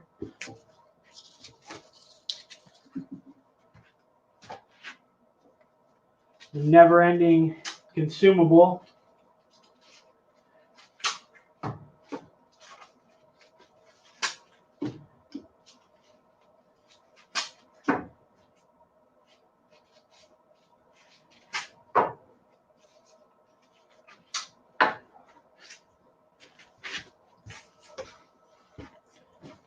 All right.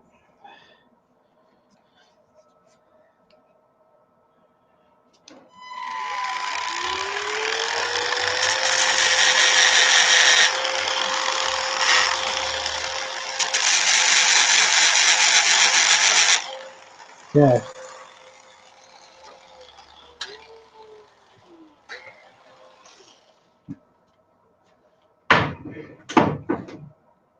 All right, let's get this thing sanded up, flipped around, and we'll finish the bottom. Sanding should go fairly quick. Everything's down in the middle. I don't have to touch the wings, so I should be able to get it sanded quickly. Uh-oh, where's my sponge, though? There it is. Nope. Where'd she go? Drop this. Oh, there it is.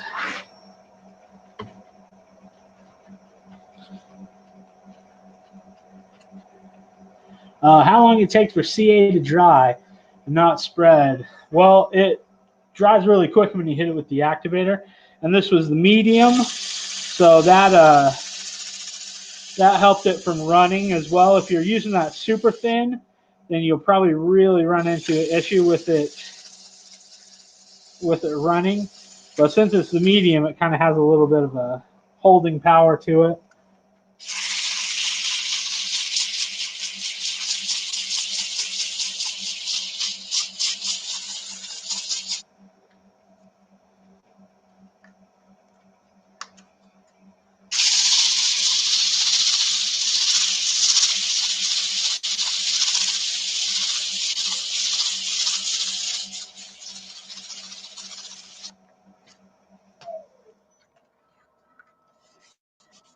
Cool.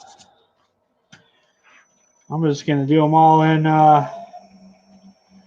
forward. Zip through them.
All right, 600. Here's the last one.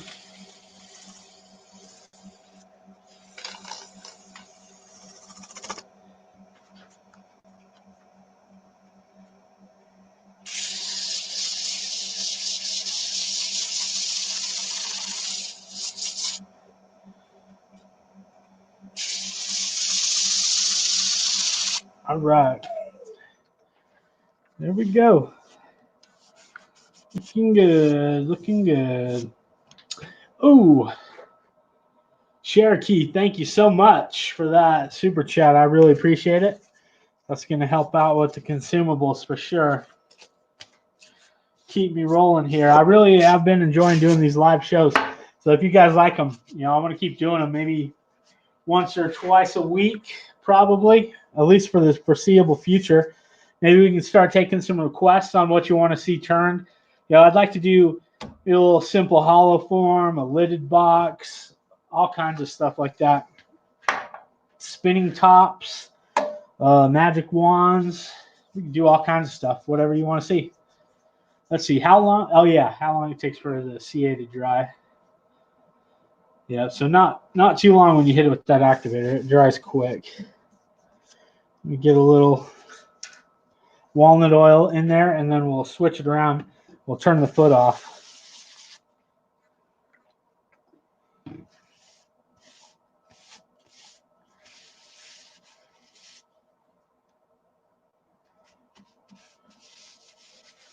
I have some spraying on me when I flip this thing around to turn, but that's all right. Just good, all natural Mahoney's. One of my favorite finishes. Aside from everybody knows how much I love OB Shine Juice.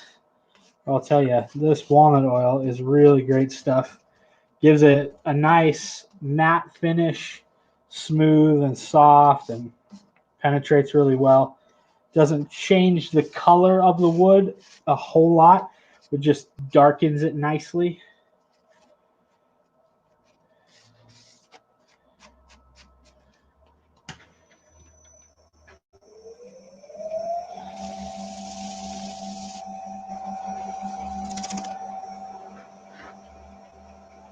Cool.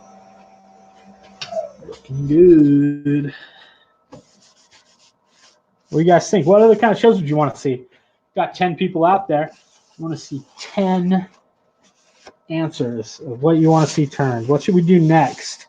Thinking maybe Thursday. Do a live show on Thursday, maybe Friday. Turn something else. Or we don't even have to turn. We could do a Q&A even. Just hang out and talk. If you guys have questions about turning, or you want to talk about the vacuum chuck, we can do a vacuum chuck show. Cool. Let's see. Yeah, this is coming out pretty nice. See that crack got filled in nicely.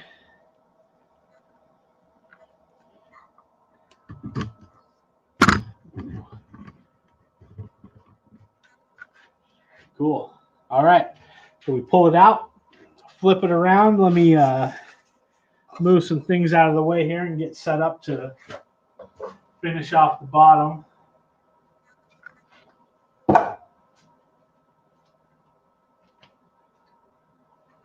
Oh, can't forget about this either. Let's polish it off. Oh, yeah. That's the good stuff. Okay. Slide the tool rest. Get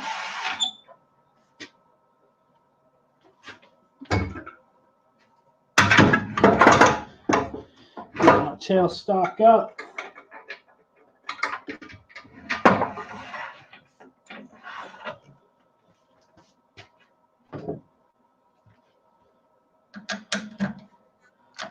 Loosen it up, pull it out. Yeah, it's a nice looking bowl right there.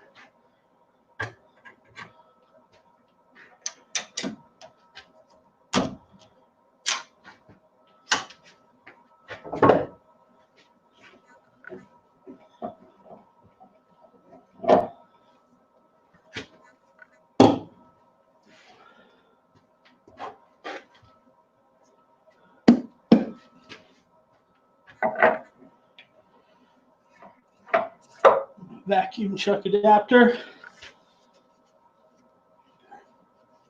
Yes, never forget to hydrate. Hey, thank you for that, Bubbly, man. Shoot, that's almost a 12 pack. That's like half a 12 pack right there, man, for $2. I'll tell you what, I'm almost there. Between you and Richard, I got myself some sandpaper, and I got myself a 12 pack of Bubbly tonight. So this is like a win-win-win.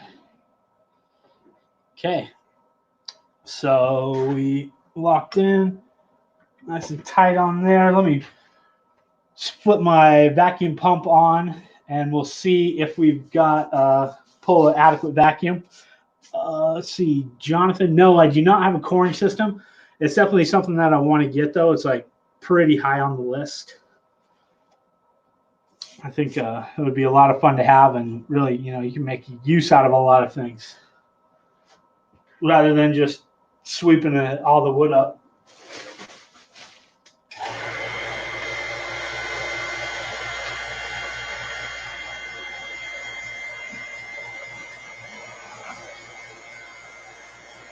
Okay, we got our vacuum.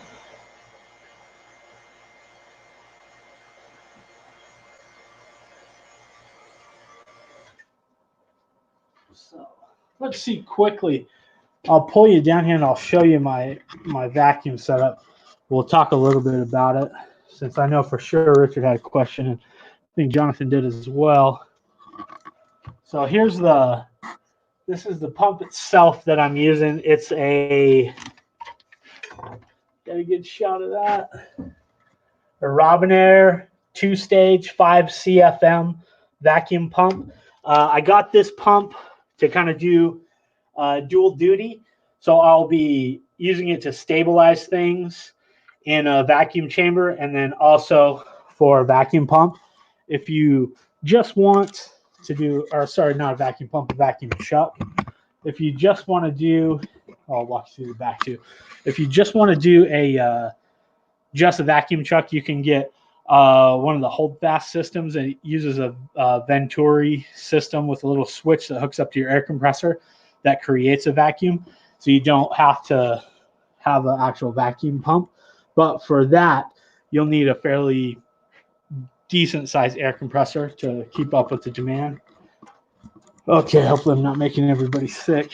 Here in the back, you can see just this is where it goes in through the headstock. It's got a bearing there, and then on the other, it's just a lamp rod like a threaded piece of rod that goes through the headstock and comes out, and you know the rest. Turn the vacuum pump on. Bada bing, bada boom. Okay. This will be fun too. Hopefully I don't throw it off the lathe. That's one of the adventures of a vacuum truck. Sometimes if you don't pull a strong enough vacuum, you just have to be extra careful. That's why I always like to keep the tailstock up until the very last moment. So let me get my tools set up here. Use my 1/2-inch bowl gouge. Where is my teardrop scraper? There it is.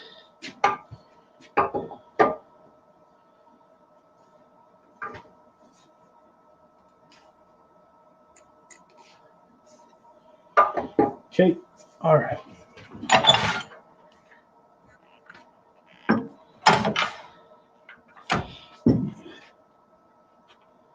You know what I might do is switch out for a cone center.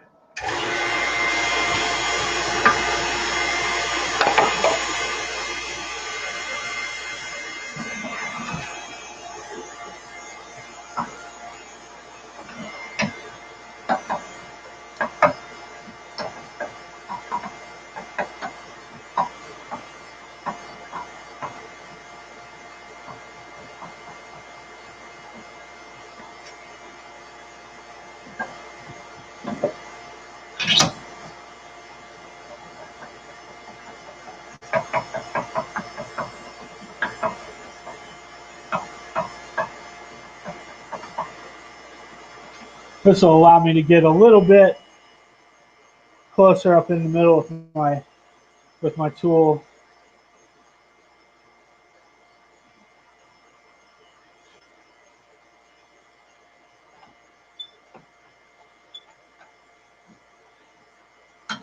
Okay, here we go. Keep the speed fairly low. You always want to keep the pressure of the tool inward, so the force is pushing the bowl inward. You want to avoid kind of too much dragging or cutting this way where you're wanting to pull it off the end. Just nice, light, slow, even cuts. This is the last hurdle before the bowl's done. You want to take it slow because you can definitely blow it at this point, big time. Believe me.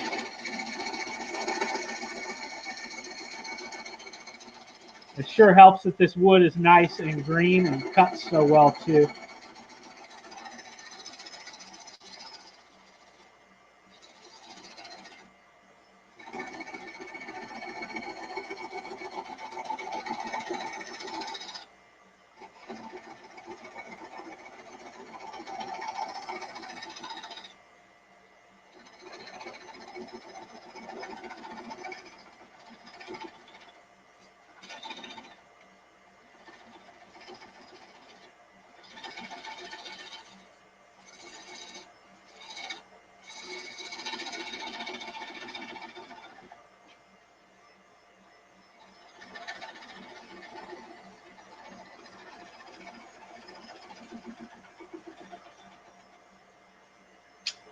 I'll switch out to my spindle gouge so I can get a little closer to being done here before I pull that tail stock away.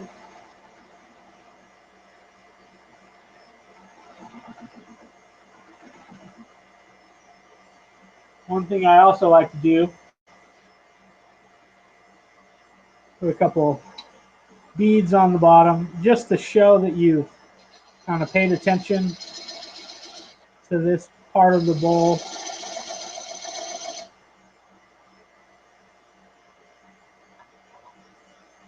Shows a bit of attention to detail. All right, here we go. We're pulling the tailstock away.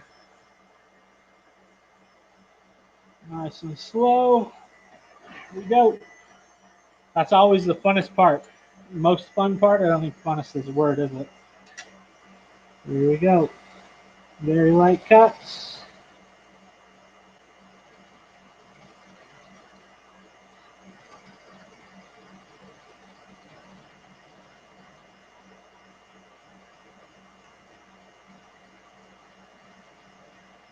Not in a hurry.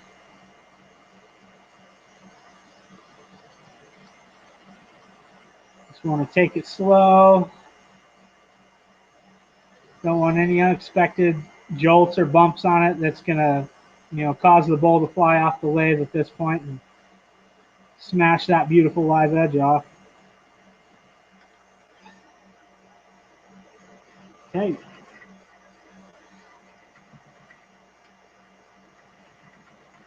Cool. Let me touch up those beads on the bottom. Now that my tool stock's out of the way.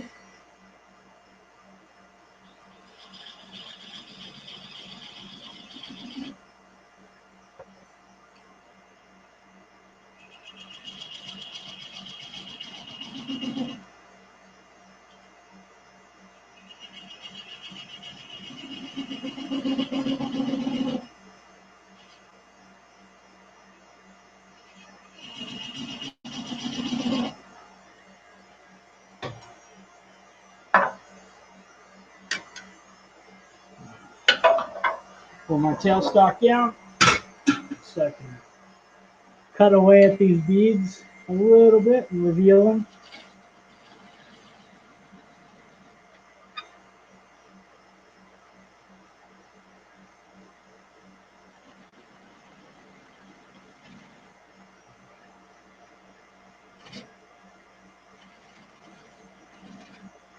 Yeah, I always do that.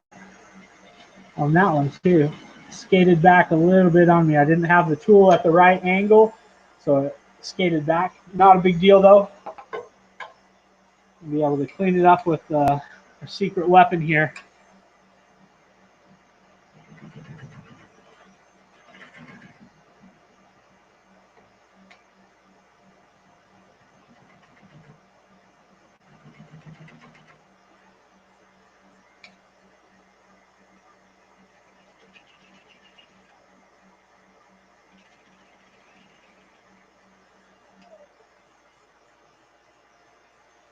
Okay, it's looking good. A little bit fuzzy in there just because it's not spinning really fast in the center. So I may crank it up just a little bit to try to get a bit of a cleaner cut, since that's a whole bunch of like weird end grain, cross grain sort of thing. It's not getting a really clean cut.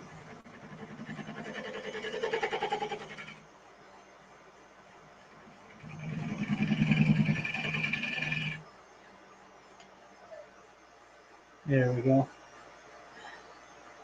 That'll do. Grab some more sandpaper, sand it up, and call it good.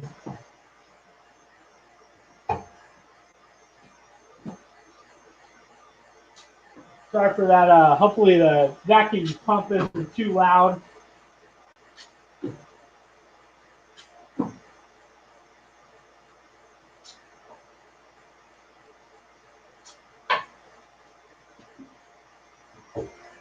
Okay.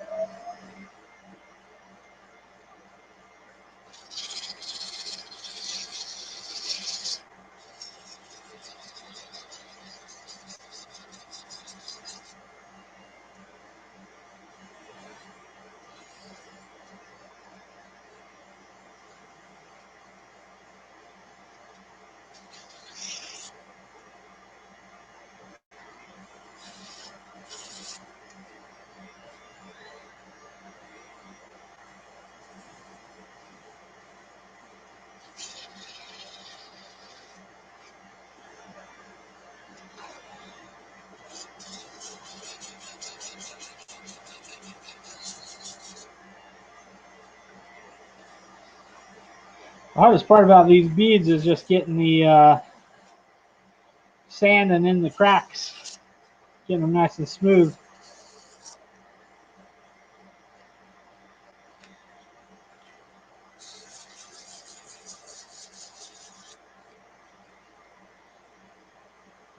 Have to see if this one's going to fit inside my laser engraver too, so I can get my signature on the bottom of it. Now that I got that little toy, that's one of my favorite things to do. Kind of took my turning to the next level.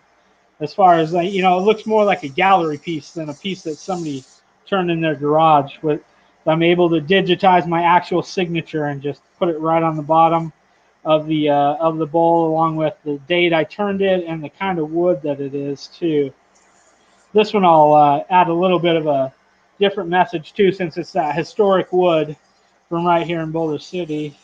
You know, from one of the, you know, kind of an original tree when they put in City Hall and all those new parks a long, long time ago when they were building the dam.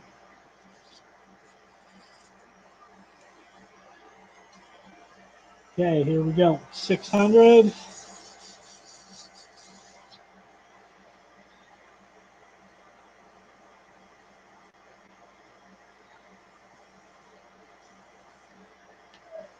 All right, here we go. Shut it off and catch it.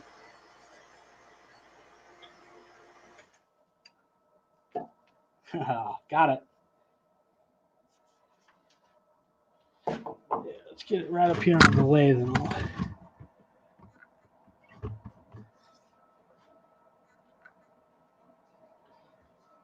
Get a nice shot for you. There's our bottom with our little detail rings in the bottom, just to show, you know, a little bit of attention to detail. So we considered this part of the piece just as much as we considered the form of the piece, the thickness of the piece, all that. We considered the fact that we need to fill these cracks. So overall, you know, this is the total package here. Anybody can pick this up. They're not going to turn it over and be like, well, they didn't do anything to the bottom. You know, they did such an exquisite job on the top, but no detail on the bottom. So that's just a little thing I picked up from Jimmy Clues. So, you know, it's just a attention to detail really that's going to set your piece apart from somebody else's. Yeah, man, I can still feel how nice and wet this is. So we'll let it sit and dry for a few days and see how it comes out. I think I think I may put this up for auction on my Instagram too. So if you guys are interested in picking up this piece, I'll either put it up there or I'll have it on my Facebook for sale. Yeah, let's measure it too. We'll see what we got here.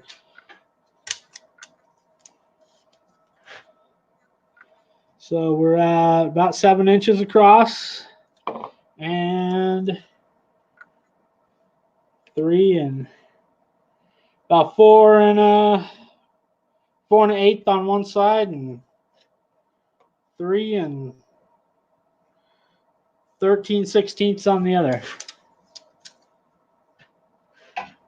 I'll switch back to the other mode here. We'll answer some questions if we need to. Yep, there it is. Turned out nice. I love turning these cross grain, you know, banana bowl. I guess you can see why I call it that, though. It just sort of gives it that shape. Got a nice foot on there that'll kind of elevate the piece as it sits. Natural edge stayed on all the way. Let's see what we got. In the chat. How about I turn a 3-wing bowl next? I got to scroll back up. I like that idea, Jonathan. I haven't done one of those in quite a while. They're a lot of fun.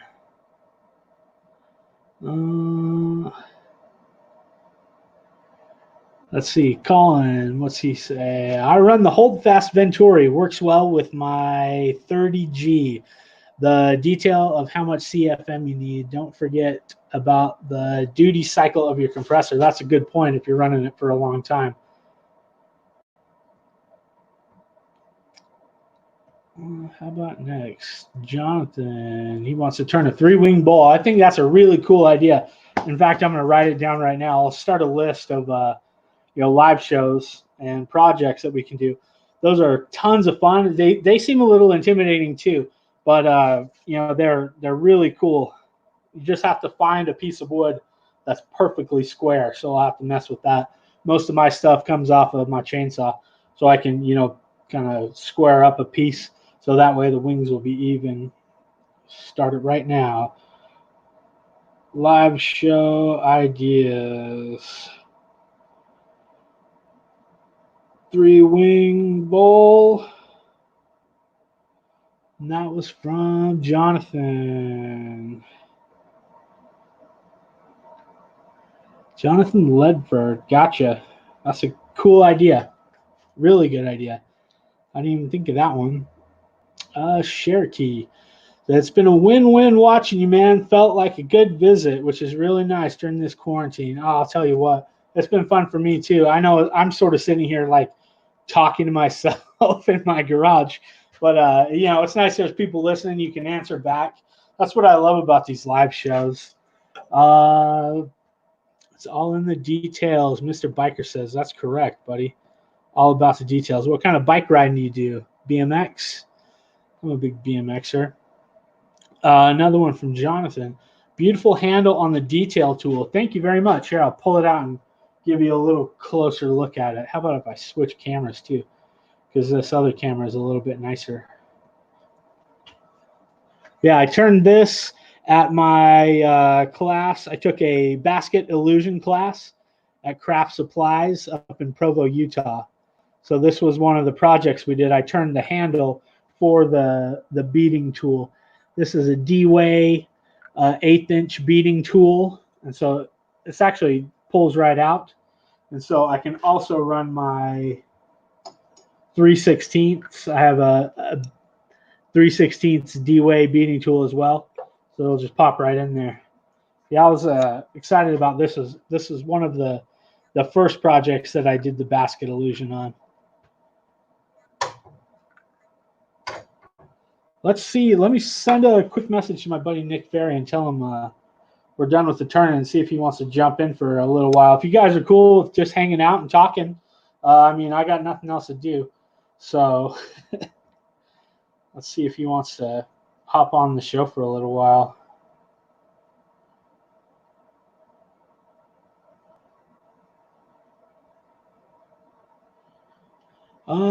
Let's see. I'll grab another basket illusion bowl too. I got a few here. I'll show them to you. Ryan, what does Ryan say? Ooh, thank you. Oh, it was a little tense in a good way, wasn't it? It's an amazing piece, Brax. Beautiful mulberry to Butamus. Am I donating it to City Hall? I would love to donate it to City Hall, but right now, with all this coronavirus business, my selling has taken a pretty big hit, so I kind of can't afford to donate stuff. But I have plenty of pieces, so things start turning out better. I'd love to donate one.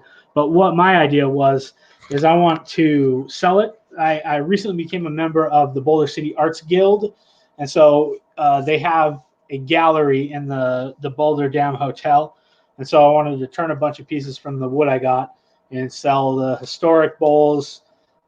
Exclusively, Boulder City historic wood exclusively available at the Arts Guild, and so that way 20% of that's the commission that they charge in the gallery. So 20% of the sale is going to go to benefit the Boulder City Arts Guild, and which is kind of cool in my mind. I pay taxes to the city, so they don't need me to donate anything. Let's see, Richard. Thank you very much. He says, "Great job, beautiful." Will I let my hair down? Oh, buddy. Can you guys handle it? Sure you can handle it?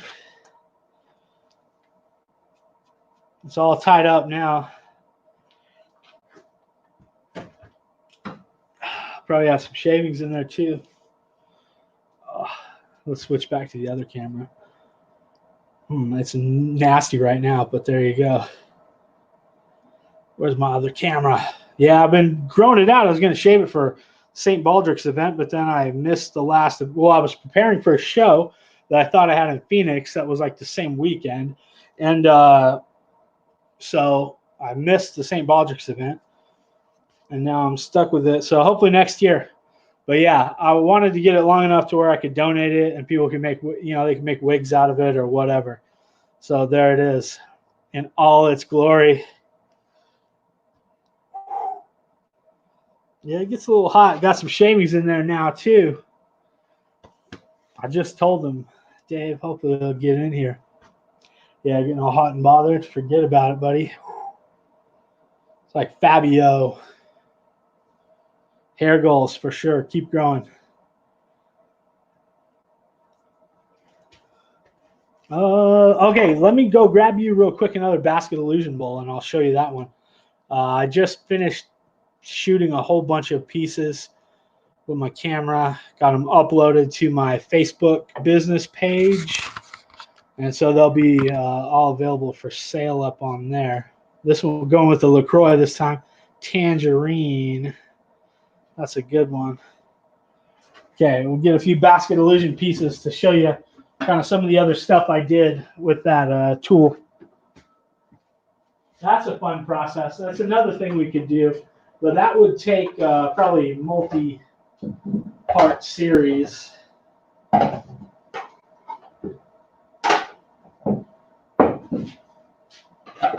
Bring a couple pieces over. Just because this is my channel and I can show off if I want to, right?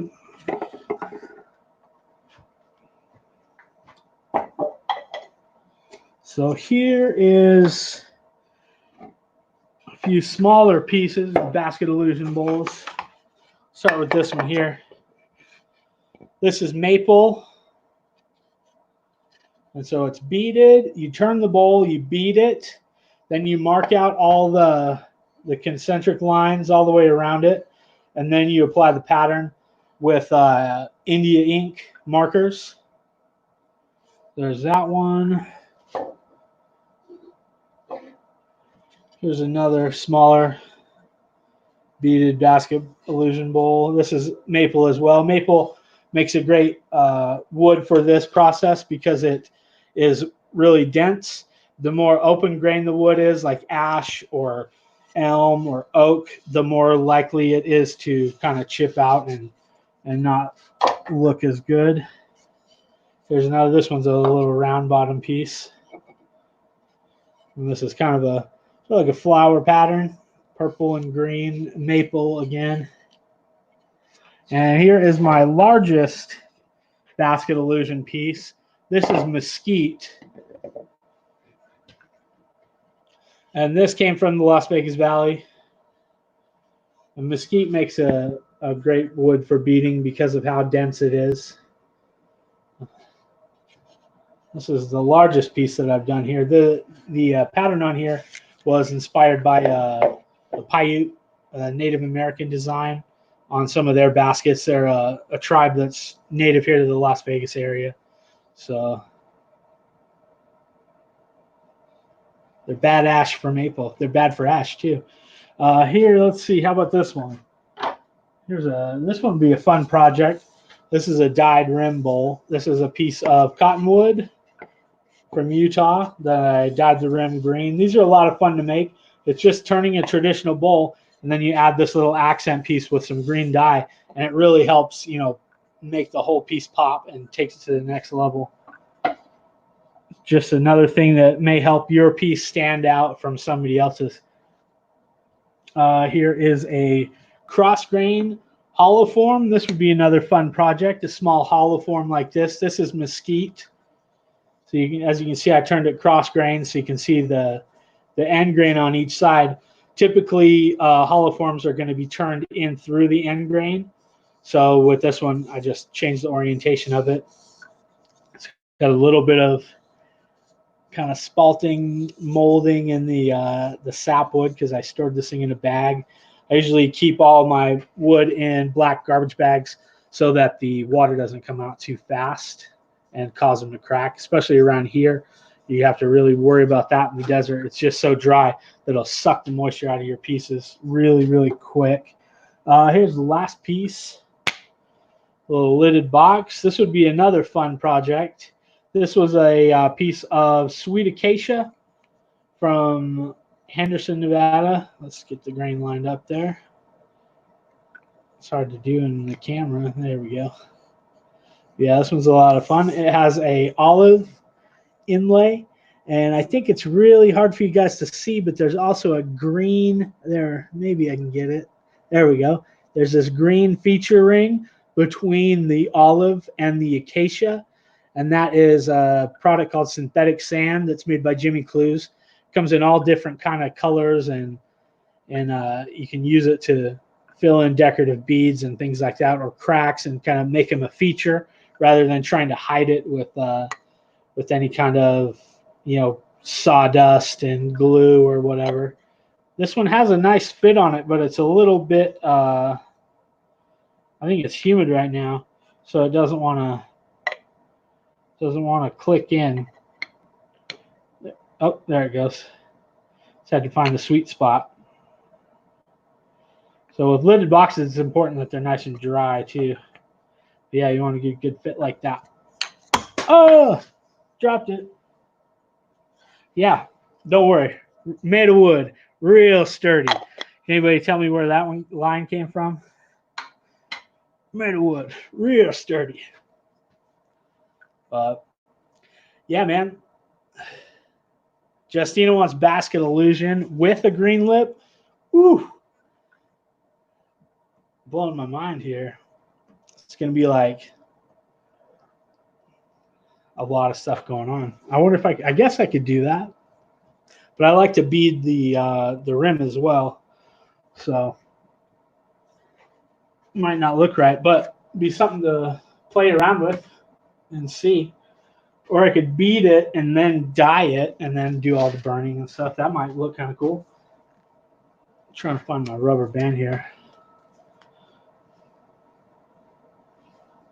Well, what do you say? I guess Nick ain't around. Yeah, Chubbs. Gold jacket, green jacket. All right. Well, cool. I think, I think that'll do it. Anybody else out there have anything to say, or any comments or questions or suggestions? I'll write down Basket Illusion with green rim for Justina in the list of stuff we're doing. Well, yeah, we got 10 people out there. This is bigger turnout than last time. So thank you very much, everybody, for joining. Be sure to give it a thumbs up. That's really going to help my channel. Share with your friends if you think they'd be interested in watching me turn stuff. Cracking open this one. If you'd like to help support me, you can send me a super chat. I left my link to PayPal if you want to shoot me a couple bucks, a little donation to help keep the show rolling. Also, if you want to do something free that can help me, there's an Amazon affiliate link in the description. You can click on that before making your regular Amazon purchases. It won't cost you anything, and I'll get a little bit of a cut from Amazon for that. One last question. Let's see. We got a few here. Thanks for the hangout from Colin. You're welcome. Thanks for watching. I appreciate it. Probably came over from maybe Instagram. I don't know.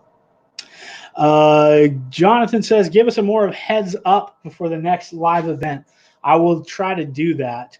Sometimes it's a little up in the air. I got both kids are home now, so it just depends on when I can get some free time, but I'll try to schedule it a few days out so that people will know it's coming. Richard, thank you very much for your donation. It really means a lot. It's going to definitely help out. And Kathy asks, have you been using the wood from my tree? I have only turned one bowl, but right here, I'll show it to you. It turned out really nice, but I have several pieces like on deck ready to be turned.